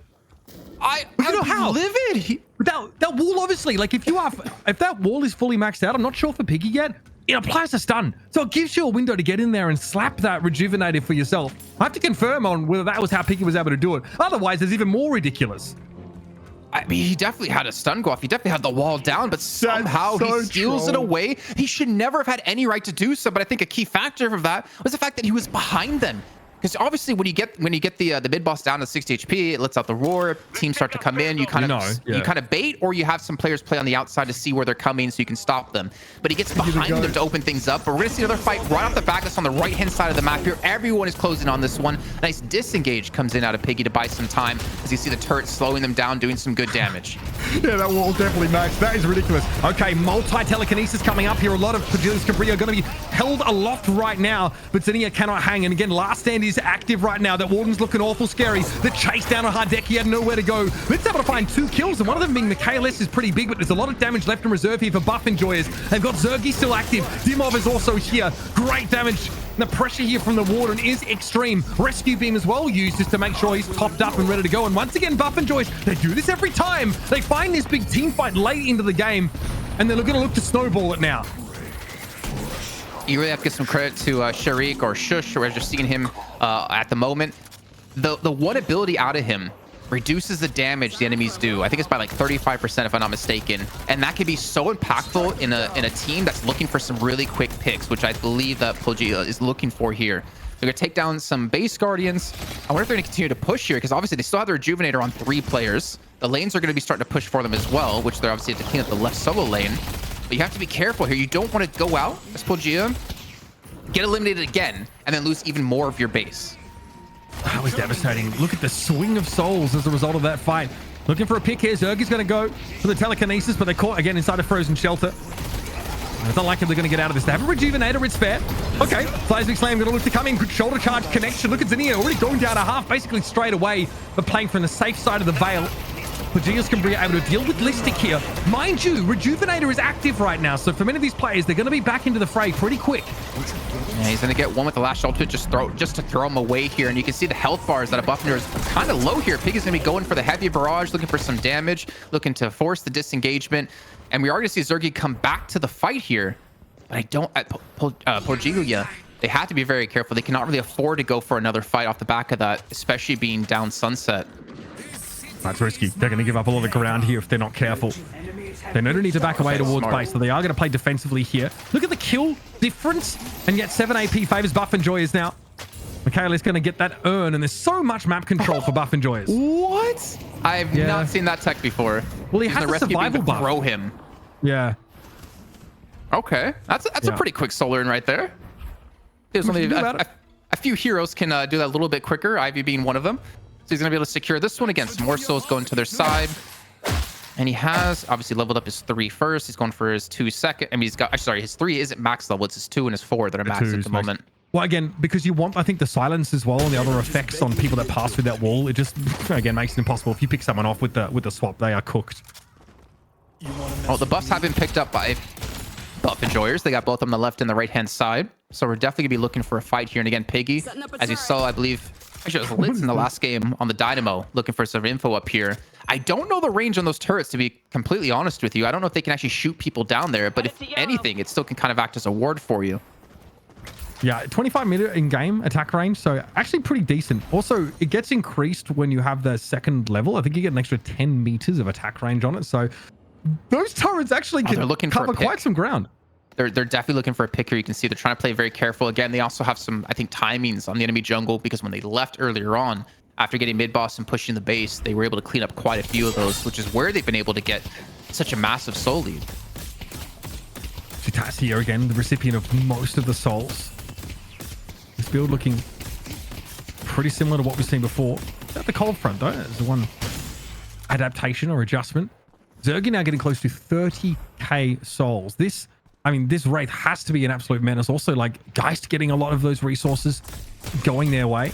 Buff and Joy is really about to get some of the heaviest hitters online. And we're about to start to walk into some of those big T4 pickups too. I don't really hate the return fire either. We did see picked up at a TAS. I know it's been getting quite popular, actually, because of the fact that you can just have people kind of kill themselves. It gives you health. It gives you spirit power as well. So if you're a spirit character or a spirit hero, that really works out for you well too. I mean, they have a McGinnis and they have a Wraith. So those are already 2 heroes that you do extremely well against with that in particular. Yeah. It also like has built-in bullet resist as well, right? So against like these heroes that like are trying to make their gun pretty powerful. What is it, like blade mail? Is that what we used to call it back in League? Like just returning that damage when you get shot. Thorn mail. Thorn mail. There you go. Yeah. Oh god, that's a throwback to 12 years ago. Yeah. Well, we are reminding people how old we are, for God's sake. I mean, you're younger than me at least. Yeah, you're actually pretty decrepit, honestly. That's crazy. Barrage there thrown out just for some poke by together. I don't think they were ever expecting to get into an engagement, but if they did, the amp would have been nice. And we're controlling mid here as Buff enjoys. 23 minutes 45 now, and that lead is pretty significant here, but Listic, tanky as he is, still doesn't want to get caught out on his own entirely. Death Slam, hard to see if there's a big purchase, big connection from that one. Shoulder charge should get this Abrams out of the way. Telekinesis is going to be used by Zergy. They want to fight, and finally we see the Wraith get involved together, just vaporizes. Yeah, the silence cliff coming up big. I mean, if you can't afford a curse, which is obviously a big investment, the silence works just as well. And the Pock is able to burst him down off the back of that telekinesis. Now they're on the push. They were being so respectful to Pojilaya Skumbriya, and now they're on the get-go. They're looking for more than this. There's no mid to take just yet, and they're looking for some more kills here. But you can see Pojilaya immediately heading back towards base. Except it looks like maybe this one player, the Lash, Zania, might be caught out. I mean, the grenade there from the Warden is a pretty big part of the pick. There's no way Zania's getting out. As mobile as Lash is, Pojilaya Skumbriya are in deep trouble right now. They are fighting back within their own base. Buff and Joy is hitting a lot of these pretty big power spikes, but we're early enough in the game at 24 minutes that these tier 4 items aren't even really that big a part of it. But look at this. Look at how they've taken this map. That right side solo lane, a little bit concerning. That'll obviously push back towards it. But with mid-boss now available and Zania 30 seconds away, they're going to go for it.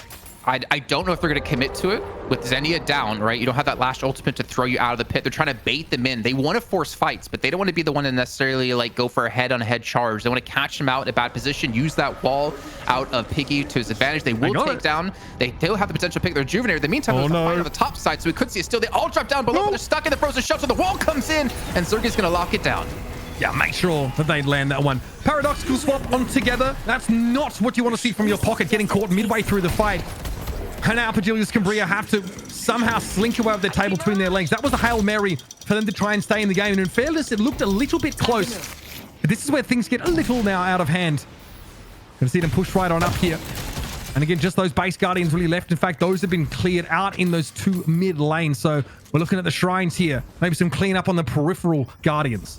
Well, they also have buffs up, but they're going to commit for the fight here. Look for, like you said, the shrines. Looks like they're going to be able to take down that right one extremely quickly. And again, for Pojilaya, you just have to respect this. You cannot afford to die right now. We're going to get so desynced from your team. They're going to lose both of them. They're going to lose the patron for sure at this point. It's just about how much will they lose? Will they be able to hold them off here? Buff and Joyous do have to respect one thing. Xenia and his ultimate. You can be thrown back into the enemy base, into their spawning area, and that's looking like at least 1 or 2 kills if that happens. So for Buff and Joyous, they got to stay spread, not get all clumped up here. You can see him off to the side. He's looking for it as well, trying to come in from a different angle. But at least here we see Pojilaya Skumbriya be respected. Buff and Joyous playing out in that first tier. But now at the Patron Weekend, we're going to have our last fight here. Yeah, the Lash getting pretty active. Xenia really trying to make this punishing for Buff and Joyous, but already the Patron down a half. Xenia just going to pop instantly. That was a gambit expired. Litz trying to throw down, of course, that frozen shelter to slow things up here. But a spot thrown on the pocket yet again. And Taz, who never really got to be relevant in this game. The Yamato never got it to take fights where she would succeed. And we're already looking at a 2-0 here favoring Buff and Joyous, a 27-minute win. Yeah, not as close as the last game as we did see when it came to, I guess, the early game. The eliminations heavily favoring Pojilaya, even though we did have Listic get the initial elimination or the initial kill off the get-go against the pocket. But Buff and Joyous, again, I think they just show that once they're able to get going, especially if you have Piggy go for Rejuvenator steal, they can easily snowball that into a massive lead and a win. That was so catch. Let's bring Dan back in here to talk about this game and the way it went. Another Buff and Joyous win, this time a little bit earlier in the game. You know, before Wraith is able to become that hyper carry that she tends to be, they didn't need that from her. A very strong showing for Buff and Joyous and a cheeky little mid-boss steal there, Dan. I know you like those. Yeah, absolutely. Yeah, you love to see that. And it's interesting because I felt like Buff and Joyous definitely, they had their struggles in this one. It was pretty close for quite some time. It seemed to be the case that a lot of the pushers that seem really strong on paper, we were talking about it, they have issues when they have to disengage. And I was thinking about it, like, hang on, yeah. If you think about every single hero on the other team, like, you know, Mirage and Kelvin and Shiv and Yamato, like, you have so much, you know, hot pursuit potential where they can just destroy you as you're disengaging. And so that was definitely an issue, and that was where a lot of value came, I think, in the mid game when we saw that, you know, all of like these hard push attempts coming through. But in the midst of all of that too, we had so many urn steals. We had like 3 uncontested urns coming through for Buff and Joyous. So whilst they were sort of weathering, I think, what was a drier mid game for them, they were able to kind of keep themselves in contention by managing the macro really well. And they're so aware in terms of how they set up and coordinate their fights. So that's just as an initial point is something I see, and I know it was being called out already from Michaelis's teams. They have really good coordination on the macro.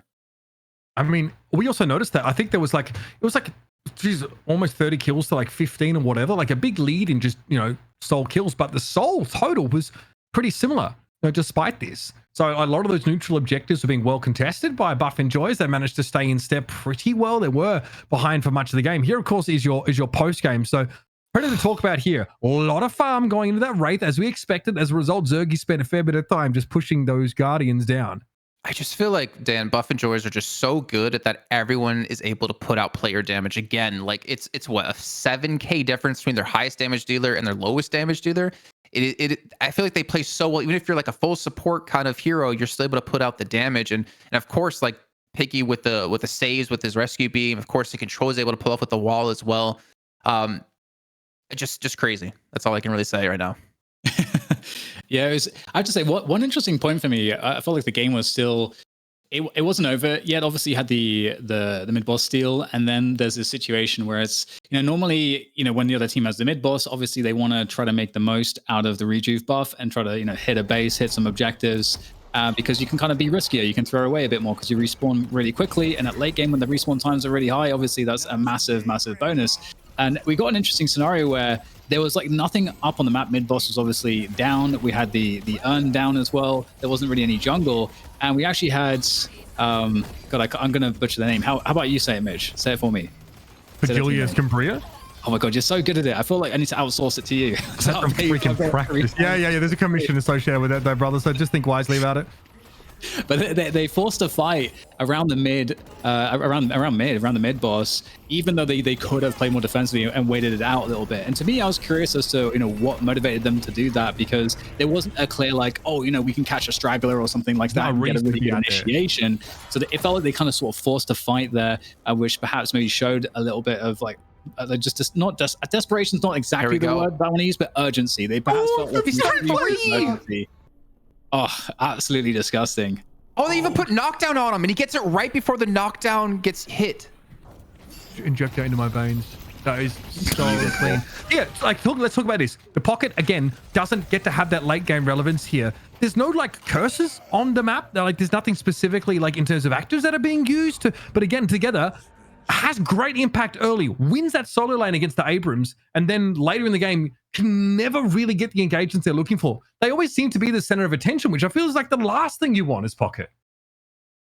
Yeah, I mean, the thing with Pocket too is that obviously he does an enormous amount of damage, but everyone is really tanky on this team, and they had so much sustain to be able to weather some of that. And Pocket is a burst damage hero. Like, you need to get in there. You're going to get a damage amp. You're going to get the cloak in there, and you get the satchel in there, and you get all this burst damage. And when those items are on cooldown, when the abilities are on cooldown, Pocket's not going to be able to do as much in the fight. And I think they had such an amazing amount of sustain that was also kind of an issue to get Pocket to be more relevant in some of those fights. Because also, obviously, Affliction is just extremely annoying. It lasts for 17, 18, 19 seconds.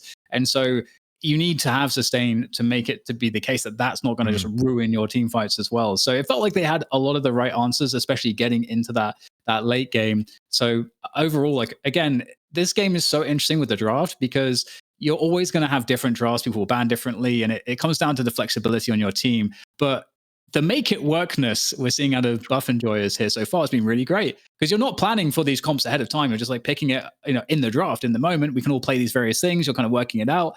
And so, yeah, they're doing a great job with that so far, because they get these dynamics that work for the things that they're up against quite effectively. I do want to say this when it comes to Pocket, though. I feel like Buff Enjoyers did a really good job of limiting how impactful his Affliction could be. I wish we had some sort of stat to see what's the max amount of players hit by Affliction at one time. Because I feel like it was maybe one or two, because we saw Buff Enjoyers playing so spaced out, again, playing in areas. I don't know, because I know some abilities go through walls. I don't know if Affliction goes through walls. Does it?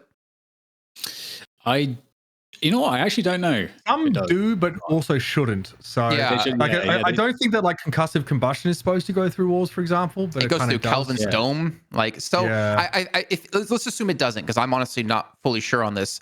I feel like everything's supposed to be line of sight, because obviously that's why they nerfed Ivy's bomb recently, because they're like, everything's supposed to be line of sight, guys. Well, it also had rules in this game. It had a 0.9x spirit power scaling as well. So it was pretty meshed up ability. Yeah. But I think the positions that Buff Enjoyers are choosing to fight as well really limit the effectiveness that the Pocket pick can be. Yes.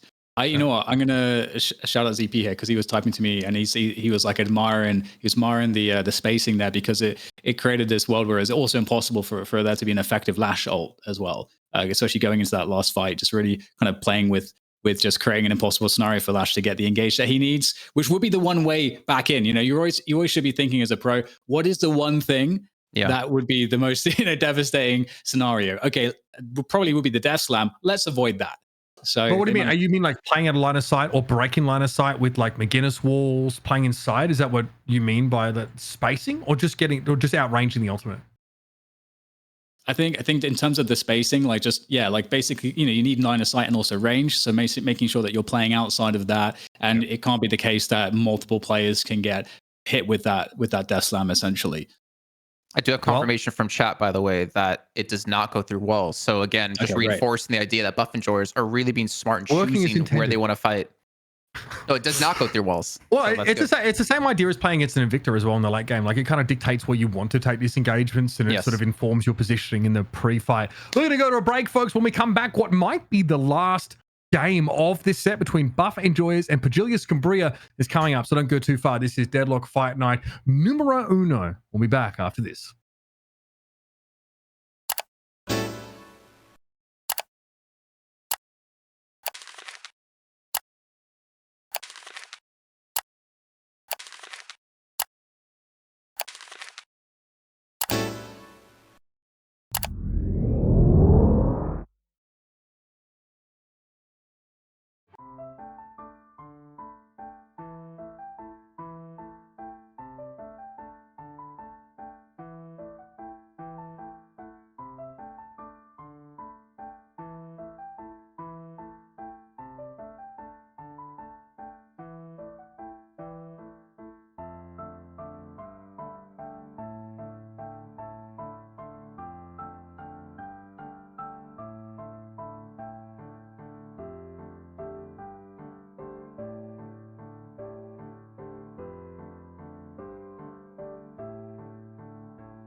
Welcome back, folks. We are 2 games in to this best of 5 series between Buff Enjoyers and Pojilaya Skumbriya.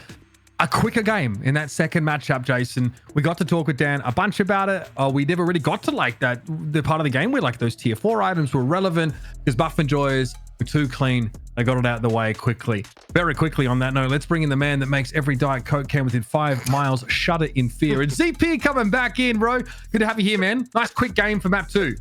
Yeah, that was a bit more the match length we were expecting. Also, the cans aren't shuddering in fear because if they're within that range, they've already been drunk. They're gone. Like they have to exist for that to be the case. I'm imagining you're Asmongold right now, and you just have like 30 to 50 Diet Coke cans around your desk. You know, actually, no. I've gotten into a good habit of just, drink into the trash can immediately. You just keep a trash can up and empty. Our boys growing up. Our boys growing up from Overwatch. Good. Look, we've come a long way. It's only been 20 years since then, so I'm glad we've seen some personal development from you guys. At least not about me. I've gone backwards, but that's a whole nother story. We can touch briefly on that game. I guess previously we saw a pocket, early from Pojilaya Skumbriya. We're hoping to see them have impact, but again, things like telekinesis will just hold them in place. They won't be able to get the engagement that they were looking for. We saw a Wraith start to get built up on the Buff Enjoyer side, ZP, but Zergy didn't have to do much to win the game for the team. No, I mean, the thing about Wraith at the highest level plays too is that, like, yeah, you think about your pub experiences. Oh, the Wraith is just going to carry by killing everyone. Look, sometimes just a good telekinesis is all you need to ruin the opposing team's day, especially if it goes on something like a Lash. Although on that same note, you think about what Zanya was doing in the last game. The Lash micro plays coming in from PS were very strong. There's a reason why Buff Enjoyers were on the back foot for so long in that game, and the fact that their macro play and general positioning was able to keep them in it was a testament. The fact that other teams would have fallen to PS in that same situation, but Buff Enjoyers, they're too good at the macro to simply fall from those situations that would tank other teams. Yeah, I just had to quickly look back. Zanya, he had the most kills for his team at 9, and he had 6 assists as well, but he also had some of the highest deaths, but he had a very difficult role to play considering he, like Dan said, right, he couldn't get great ultimates off because of the way that Buff Enjoyers were playing. I would actually like to see PS play more of like a we can kind of fight you anywhere kind of composition, because as we've seen, like the pocket and the Lash have just been really neutralized in the positions that Buff Enjoyers are forcing fights. What do you mean? What do you want to like? So specifically, what do you want to see in a fight you anywhere comp from this team? Well, not a pocket, because I feel like They're gonna first pick it, bro. I mean, I don't know. Like, I know Pocket's really strong. I know they did really well with him in the early game. They keep first picking it. I think there's another reason why you first pick it too, is that even if it's not your favorite hero, even though I do think it is like a hero that they like playing, it's also the fact that if you have Pocket, they can't run Pocket, right? Like there's sort of I grab, now you not have dynamic that's going on here too. So it's like, for something like Pocket, teams right now, I just don't want to deal with it. Yeah, I mean, exactly. Do you want to give that over to Buff Enjoyers? There is a couple like really prolific pocket players on that side. I think that we've seen like a lot of very effective compositions that have been built like around like this Lash, at least in the early to mid game. That's how we saw PS start to get ahead, but eventually getting ground down by like Paradox in the mid game. Warden looked really good. McGinnis there as well. Just seemed like really annoying. Not even the highest healing in the lobby, but in general, very, very strong. Again, Infernus, Jason, and Viscous have been banned away. Yeah, so Buff Enjoyers going with the same ban. Pojilaya Skumbriya, you have to sit at least one ZP, by the way. You can't just bank on PS the whole time. Going for a Viscous again, so that's 2 back-to-back matches for them. But we will see the pocket picked up, and it seems like there's something they want to commit to. I'm assuming we're going to see pretty similar Mirage pick, Yamato come in for them as well.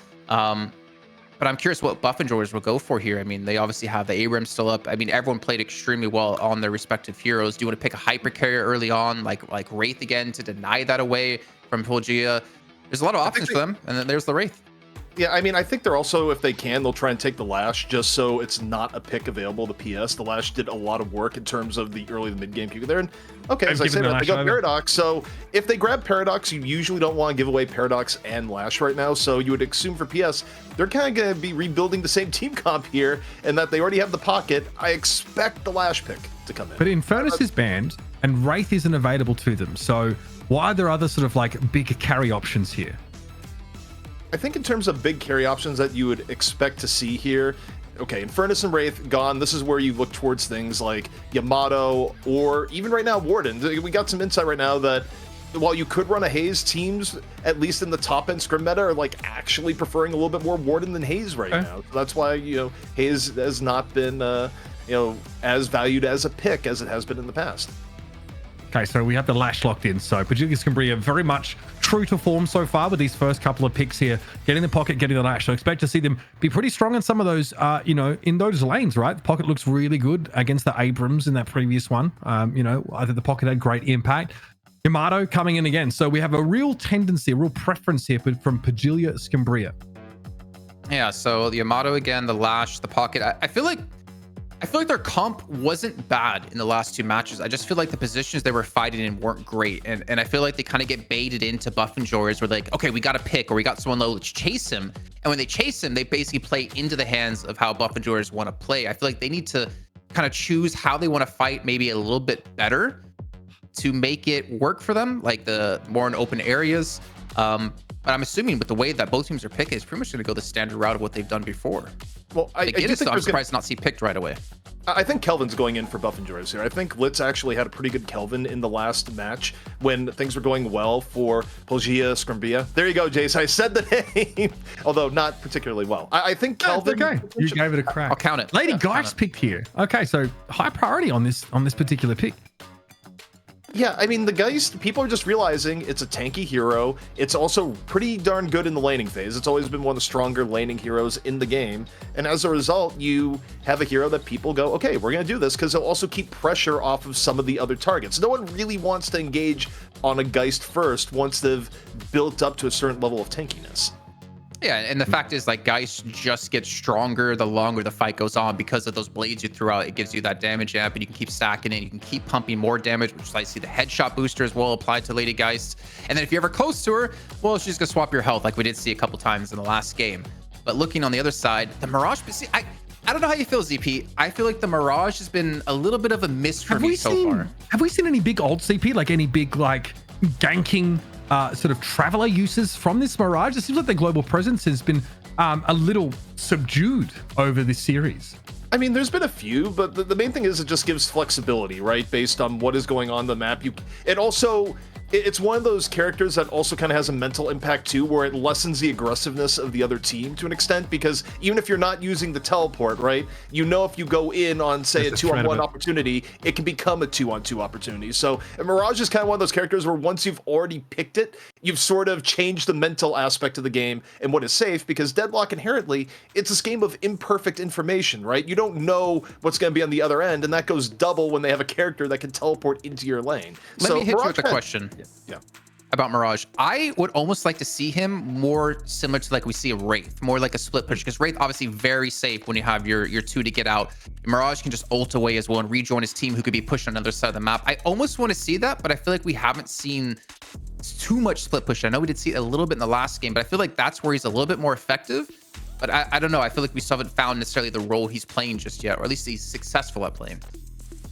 I mean, I think could be a comfort thing too, where the character is still very new, right? In terms of how people are playing around it. It's been out for, I think, like, what, 2 weeks now? So in terms of comfort and how far you can min-max things like split pushing and, you know, mix that in the team fights, I'm sure players are still finding their comfort zone.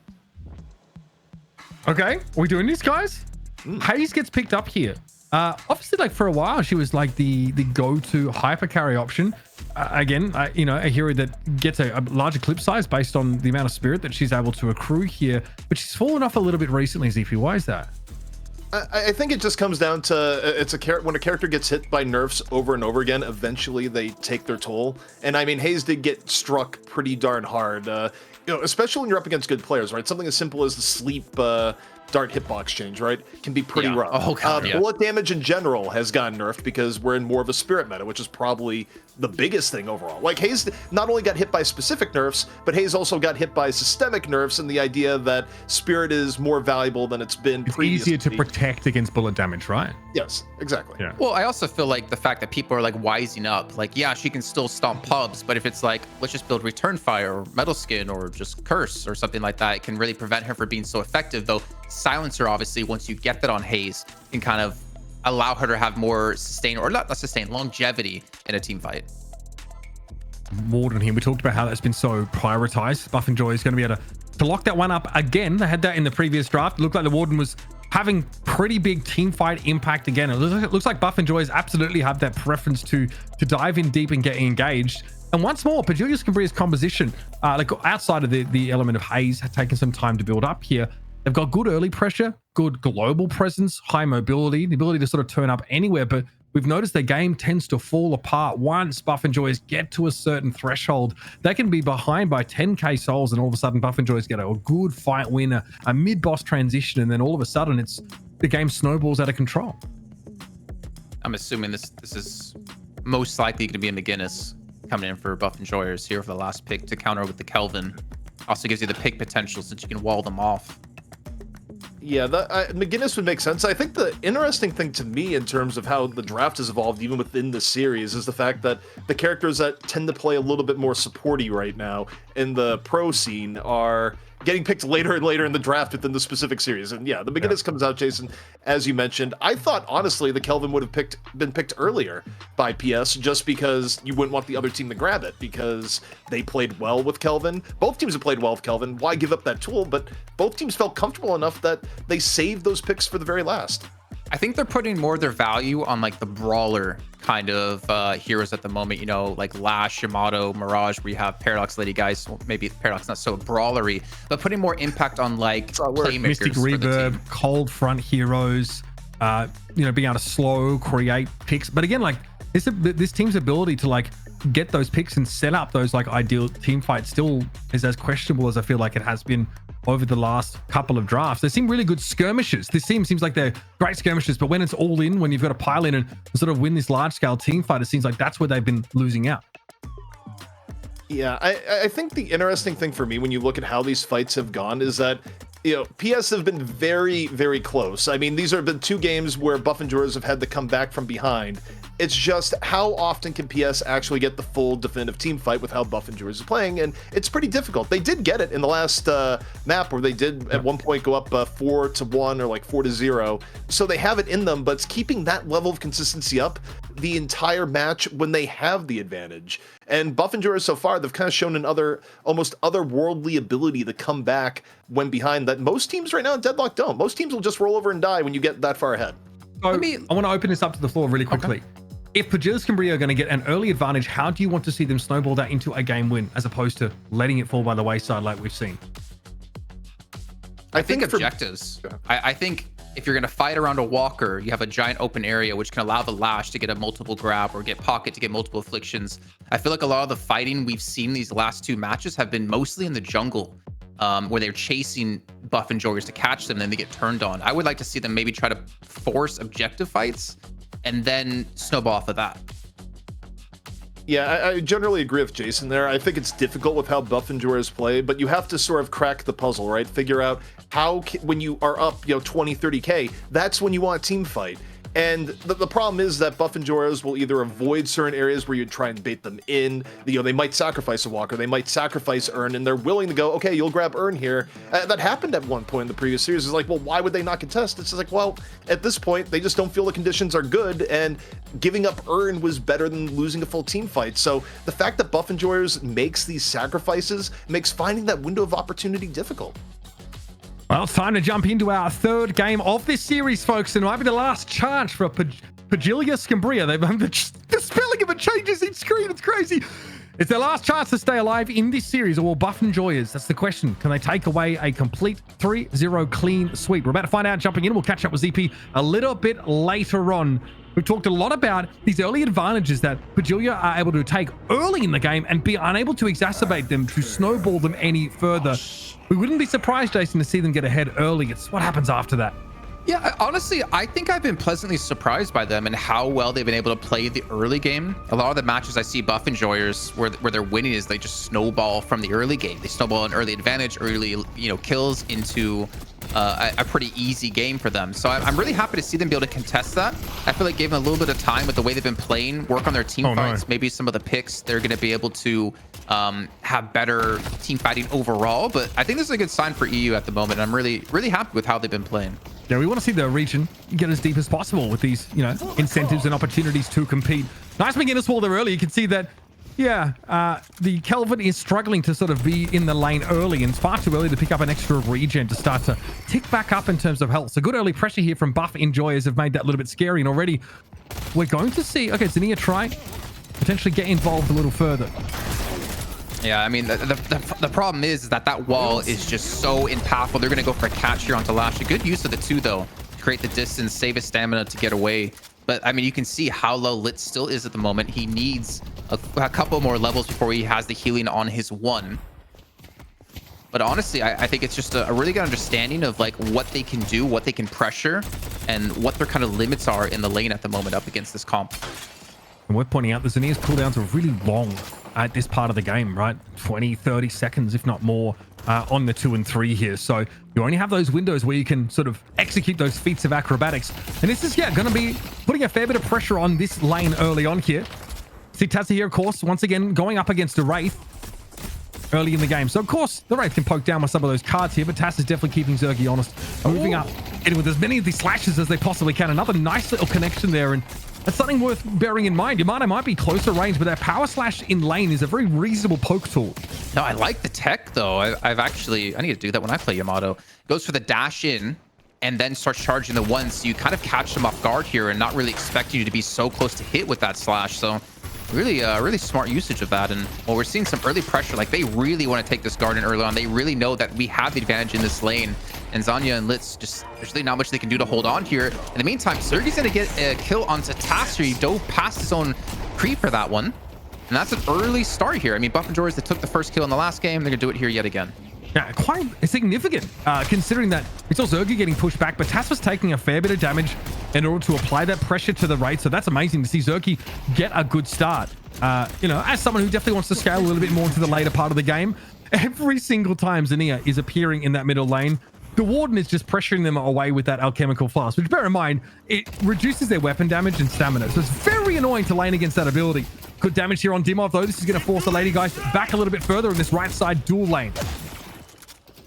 As you mentioned before with the flask, like it also, like you said, the stamina reduction, it really prevents them from escaping when they have a wall separating them. In the meantime, we do see a little bit of a mirror, right? We see Buffinger's able to push in the left dual lane, and they're actually on the retreat on the right dual lane, but Dimov's going to come in with the 2. He's extremely low on health. The tornado comes through. Caught! Oh, that's brutal. He's going to be, yeah, hit by the carbine there as well. Drop down, eventually getting rid of Dimov there, but barely alive. Like 2 or 3 HP left for Sunset, and Mikhail S, you better believe, is on the chase. Turns that into a 1 versus 1. Still a fight here with again, the haze, though, is Hideki was waiting for Mikhail to emerge from those catacombs, but they're pretty close here on health. The fixation, though, definitely going to help Haze win out in a longer exchange. See, okay, movement is one of the most important things I would say in this game. Obviously, having a macro-oriented mindset when it comes to how the game plays out, but movement you saw right there to Mikhail S was so phenomenal. Being able to chase, be more effective with your stamina, and you can't run away from it, from that person. So it's really, really well used out of him as well. Here you can saw the backward slide as well. I feel like people really underestimate how important it is to slide. We do see the heavy barrage coming in. Sorry. Taz looks like they're in trouble here. Yep, pick a card, any card, bro. Both of them say you're dead. Nice little moment there, and this is a good example of what happens when, you know, a big carry can start to get ahead early. Some action, though, here in some of these dual lanes. And as we see Sunset, yeah, get run down. So that Dimov and Mikhail S lane starting to produce some results. Meanwhile, Listic actually wins out after being pushed in pretty heavily in that far left solo lane. Yeah, just to quickly go back to the movement thing, I think people underestimate when it comes to like a 1-on-1 or a 2-on-2 duel. Reloading takes so much of your time, so much damage you can't be doing because of that. We're going to see Mikhail S being caught out here, and he's going to fall. But being able to maximize your slides and your stamina to have as much unlimited ammo as you possibly can is so important early on. You see, Zinnia really tried to get out of that dual lane as quick as possible, as they were being so heavily pressured down by the Warden, helping out with a little bit of a group up here. 3 players on that right side dual lane. Yields them the result they were looking for, but a lot of pressure here on this far left. You'll see that. And we've got Buff and Joy's pushed up very, very far after taking down the Guardians. 2 Guardians down already for Pojilaya Skumbriya. And well, it goes from bad to worse. That's the third they've now conceded. Yeah, so hard to defend when you have McGinnis roaming like this. They just puts a wall up. Either you're going to die because you're locked in because they're going to dive you under the Guardian, or you get blocked out and you lose CS and the Guardian's going to go down either way. So they had to kind of give that up. We do see a skirmish still on the right-hand dual lane, though, as we can see Michaelis extremely deep in enemy territory. Unclear if they went for a swap. They might have done so, but the rest of Bufferjoys weren't there to help out. But Bufferjoys in lane are doing much better than they did earlier on in the game. Still close enough in terms of those souls. So that deficit is nothing huge to write home about there, but maybe a bit of a misstep there from Michaelis. Oh, Litz might be getting caught up here. He's being chased down. Gonna heal himself Getting up Litz here. up, right? Not good. Has to use that frozen shelter. There. Yeah, thank you. Suits reference for you folks. Okay, Zerg just trying to play towards that low ground now as well. Frost grenade connecting, but look at the cards. Pressuring it down pretty well. They thought that was And yeah, Zerg going to walk away with yet another kill. These extra souls go so far in getting Wraith into that ideal sort of endgame fantasy a little earlier. I mean, this is the biggest lead we've seen out of a team out of the laning phase here. This is the first time Bufferjoys, I feel like, have had a lead out of the laning phase too, considering how the last game went. They were down like, 10, 15 kills just about 10 minutes in. We do see the kinetic carbine's going to land here for some early damage. The push is going to be coming out of Mirage here, played by Sunset. This is going to be on the right-hand solo lane, looking to bring something back, but his team's going to be fought out here in the middle. Together though, a little bit caught out. Sleep's going to be connected there. Hardeki able to at least slow Michaelis down here, but things are getting a little bit out of hand for Pojilaya Skumbriya. Now we're going to start seeing pressure being applied to the walkers in multiple lanes simultaneously. I don't know what Zania is supposed to be able to do here. I think this walker is gone. Yeah, it's going to be gone here. This is what happens, though, I think, when Bufferjoys get the lead. They're one of the best teams, in my opinion, at being able to take a lead and just make it snowball even further. I'm curious as to they're actually going to take away all the jungle they possibly can. They're still up about by 6K, and the thing is, they're skirmishing so well. Like, their team fighting is catching Pojilaya Skumbriya quite off guard. We saw, like I said, Sunset pushing the solo lane while there's a fight happening towards middle. I think they're really taking advantage of when they know they have a man advantage or they have like a positional advantage. You can see here, they're keeping that battle line pretty far forward. The Bufferjoys. We'll see the McGinnis located. Pushed up a little bit there on that right side dual lane, and they're going to be able to return back to the safety of where Michaelis is standing. We'll have that HUD restored for you folks in due course. Everybody just working on a slight wrinkle. But Zania at least is able to get that second Guardian here for Pojilaya Skumbriya. A little bit late in the day, but hey, always worth a decent amount of souls. They also, not to mention, some control back too, allowing their lane to push a little bit deeper. As we can see, it's the left duo and the right solo lane that lost the Guardians on Bufferjoy's side that Pojilaya were able to actually push down. I think we're going to go down to a little bit of a farming phase here, and Pojilaya really need to catch up in terms of souls quite a bit. I mean, they're not down like too much, but 6K, I think if we can have the possibility of seeing the ability point difference between the two teams, that's going to be more of an indicator of how the game's really going at the moment. But we do have Haze Hardeki is actually behind enemy lines. Okay, well, and dead. Not where you want to be. Looks like that was a paradoxical swap to start that fight up, but Litz also going down there as well. And we're seeing some serious gold being, souls rather, being built up on some of these individuals. Tariq up to 11K here. And I mean, Together is just ignoring Listic to try and get towards that turret here. Coming out of the satchel right into a bullet from the ship. Yeah, trying to fake him out a little bit, right? He throws his two at distance, so you can either teleport to it once the satchel comes up, or he's gonna stay at the satchel, and Listic just played between the two, able to close that one out. We can see the ability points. Yeah, this is where it gets a little bit dangerous. 17-point difference, not even more than that now. We're almost looking at 20. Not to mention they have 10 kills to their advantage as well. So the Haze, as you talk about like the hyper carries, Hardeki's not that far behind Zergy. He's only like 1k souls behind him. But the problem is that they're really being strangled in terms of like jungle camps. We have to see a fight on the right-hand side happening between the two teams here, where Buff Enjoyers, I think they only have 2 members there at the moment. Sorry, 3 members there. Well, in the middle of it, once again, Michaelis, the one being credited with the kill. So, the Yamato attempted to line up a power slash, but that was going to be a little bit too hard. We're aware, of course, of the slight stutteriness of the return feed here, folks. We are working on it. Right now, Buff Enjoyers are now up to a 12k soul lead.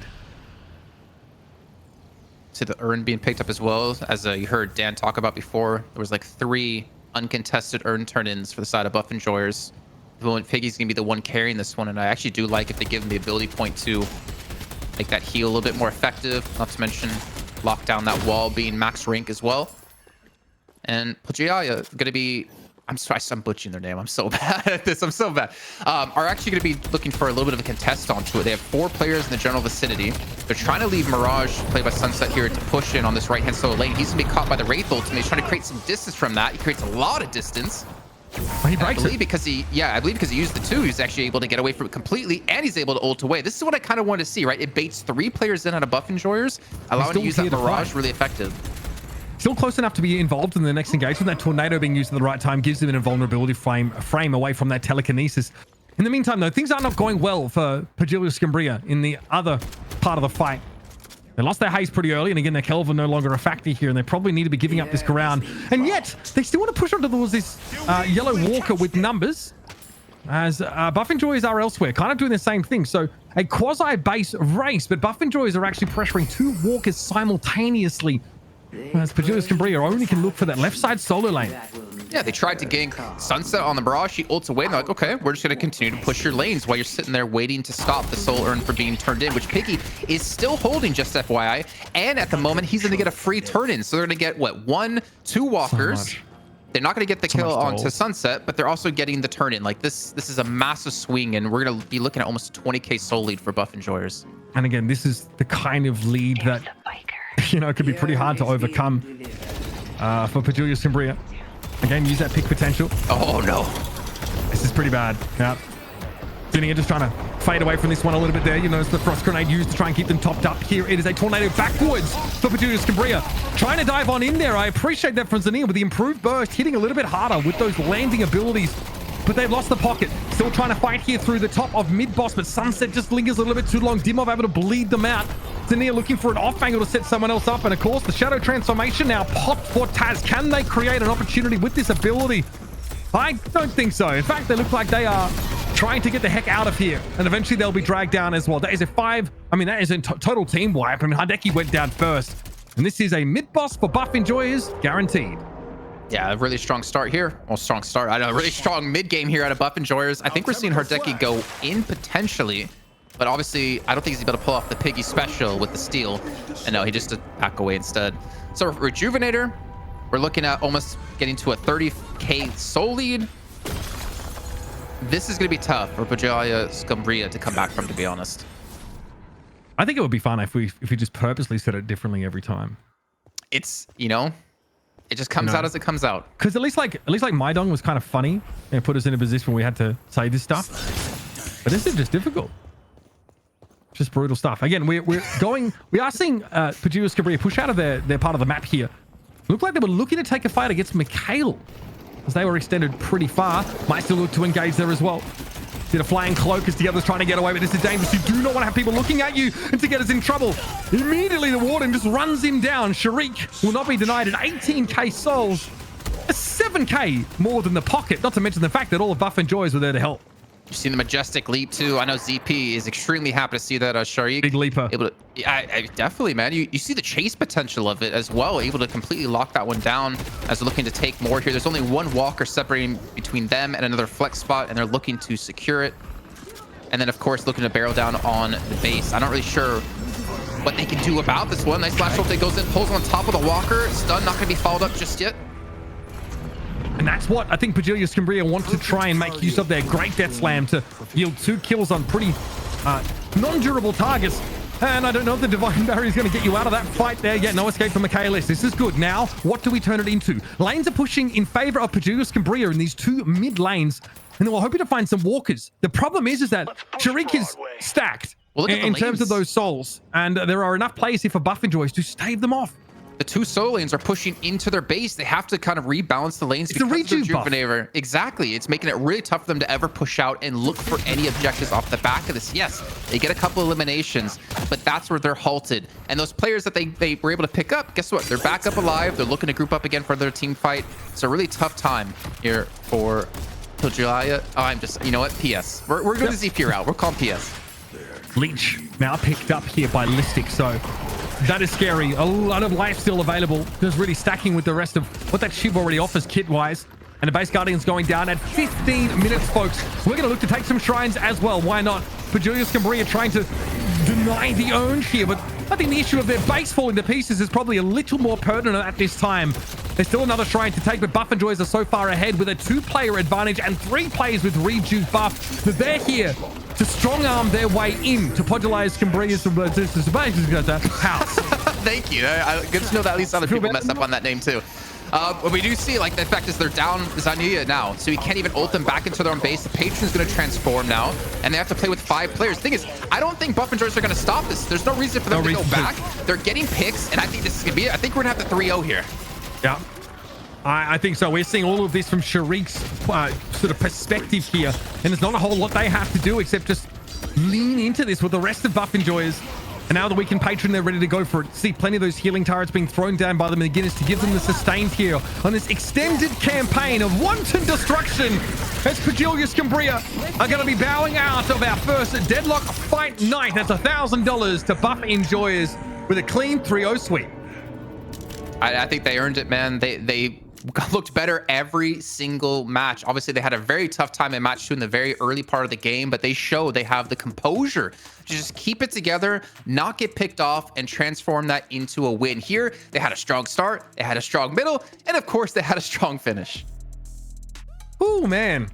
And this is exactly why this squad has been going over into North American tournaments and putting up great results as well. Each game in this series quicker than the last, and Buff and Joy is showing their dominance as this first 6-stack team out of Europe to really rise to the top. Let's bring ZP back in and break this game down. Not, by the way, that there's a huge amount to talk about. This one got out of hand very early. Zergy's getting fed kills in lane. He's like 3-0 after a few minutes, and I'm thinking this is dangerous, ZP. It's not just a fed Wraith, but you also have a fed Warden. You have one of the saddest scenarios you were going to see where a Kelvin domes a Warden who's ulting when the Warden has like double the net worth. That is how out of hand this game eventually got. And look, I think the key thing to take away here when you compare the third map to the first 2 maps is that Buff Enjoyers got behind in both of the first 2 maps at points and showed the resilience in coming back. Buff Enjoyers started out ahead and they kept the foot on the throat the whole way through, and it showed the difference between these 2 teams right now when it comes to macro play and maintaining your advantage once you get it. Yeah, and I don't want to, like, you know, toot their horns too massively, but we see what they can do when they get the lead at the beginning. We see what they can do when they're behind in the beginning, and it shows they're kind of a well-rounded team. They know exactly how they want to play out these matches. But I will say for PS, like, even though the score's 3-0 in the end for Buff Enjoyers, it didn't really feel like a 3-0. It felt a lot closer than what that scoreline is telling us. And honestly, like I've been saying, PS deserve a lot of credit. I feel like they played well. Obviously, that last game was a little bit tough for them, but they shown they can really compete with the best early game. They should work on that mid game, that transition into late game. Something I'm glad ZP brought it up, because something we actually ask some players when we interviewed them, or a lot of people just ask in general when they're watching, is how do you convert that early game advantage into a win? Because there are so many there's so many pitfalls, so many points where you can slip, maybe give that advantage back over entirely, basically turn a dominant early game and nullify that advantage, excuse me, entirely by making some of those mistakes, those missteps. You know, this isn't a game that uses things like wards for map vision, so you never really have like full information over the map. But I mean, I really feel like this is one of the most clean, simple illustrations of how to convert a strong early game into a good late game. And I want to talk about the PS composition here, because I think that we, have been throwing around some concerns here and saying, okay, like this, if the Yamato doesn't get going, it could be a problem. Okay, the Pocket is getting some work done in lane, but they're not able to translate that into a later game. Conversely, it feels like Buff Enjoyers have so many heroes that have these incredible power spikes and also are very competent laners, such that they never have to play from behind at any stage of the game necessarily. Yeah, I think the one thing that kind of stood out to me here, where one of the questions we had in earlier drafts was kind of one of, well, gee, why aren't you seeing a whole lot of Haze right now? And why are you seeing Warden over Haze? And I almost feel like with how decisive the early to mid game was, it kind of brings up where Haze can struggle at this level of play in the sense of what her kit is giving you, where this isn't the first time, whether it be in scrims or matches, you've kind of seen Haze post-nerf struggle to have a big impact on the game. And I'm not even sure that's really a player thing so much as you need to sort of get ahead And if you don't get an opportunity, you're offering less than your team than a hero like Warden even does right now. So I feel like if you're looking for a piece of why are teams drafting this way, why you're not seeing Hayes, the early, the mid game of this game is actually a pretty good study piece. Yeah, I mean, I won't spoil it, but the stats for Hardeki, unfortunately, are not particularly compelling. I think they have less player damage by 40% than anybody else in the game. Whereas like the Lady Geist, and also, you know, the Shiv got way ahead. Sharik's Warden was 9-1 over the course of that game. Looked absolutely devastating. Here is your post games. You guys can make those connections for yourselves. And again, Zergy, big shout out. They are just mowing those objectives down once more.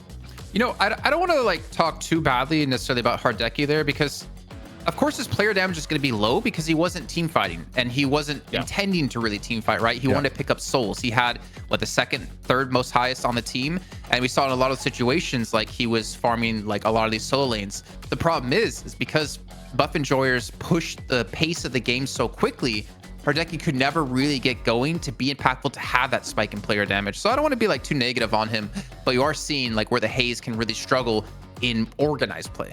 Yeah, I mean, I think pace is the proper word you've used here, Jason, in describing this phenomenon, right? Where I think even across like a decent amount of skill levels, if you think about even your pub game experiences, right? How often do you go, oh, the Haze isn't doing anything, and then it gets to late game, they get key items, and suddenly they're a huge threat. And yeah, some of it is because you might have teammates that are rolling into a Haze going, it'll be fine if she ults 4 of us at a time, but it's also the fact that she needs time to ramp up, and it's not always time you're gonna get in games like this, where if you fall behind, a good team like Buff Enjoyers can just push and get the game over with in under 20. Yeah, tough for Pojilaya Skumbriya. But again, we kind of called this. We expected to see this Buff Enjoyers team be dominant, look very strong. They have the heal right now. It's, there's no guarantee they're going to hold that for week after week. Let's talk about our player of the match here. Quite a few, I think, candidates on the side of Buff Enjoyers, but our experts behind the scenes have selected Zergy as our player of the match. And again, with 2 of those Wraith games towards the end of the series, they were definitely starting to build into a force to be reckoned with. Yeah, especially in that last match, right? Completely dominating, or sorry, in the last match of the series, right? Completely dominating that lane. We saw the cards come out. He had it off the get-go, had a very early kill that we didn't expect. We could see him here on the Infernus, which was banned in the following 2 matches. And again, like the team playing around his Infernus, I thought was extremely well. We did see Piggy use a lot of those frozen shelters to keep him alive. Also the rescue beams to pull him away. They really heavily invested in Zergy being the player to help carry this match. Yeah, and I think the thing when you look at Wraith highlights too, it's easy to look at the moments of throw card, player go boom, or otherwise, right? But you think about what's winning a lot of these team fights. It's just smart telekinesis use, right? Especially against good players where, you know, there's plenty of heroes where, like, let's say there's a Mirage on the other team, which often there was. Well, you don't want to initiate with your telekinesis on the Mirage because they're just going to tornado and not get hit. So it's about this idea of right place, right time, right target, and then also being really good at aiming on top of it. It's a character that demands a lot in terms of both game sense and aim, which is why it's so fun to watch when a player executes that well. Now, again, before we start to wrap things up here and look towards the break, I want to take the chance to shout out our sponsor here for Deadlock Fight Nights. Head over to alphazero.gg to sign up for free samples. They're producing a gamer supplement that's not filled with garbage. It's just science-backed stuff that improves focus and energy. The first 1,000 people to sign up get free samples. So get in there, get involved. If you're in NA, get yourself some free shipping. That's where it's at. Big shout out to them. And again, obviously, this is our inaugural show here. So far, I'm having a great time with you guys as well. But if you're at home and have some feedback, or you'd also like to support what we do here at Deadlock Fight Night, you can head over to deadlockfightnight.com with all the details on how you might do that. Guys, we're heading over to NA in just a moment here. I'm pretty excited for it. For now, we're going to take a quick break, though. Buff Enjoy is winning our first Deadlock Fight Night for Europe. And let's see, after the break, what NA has in store.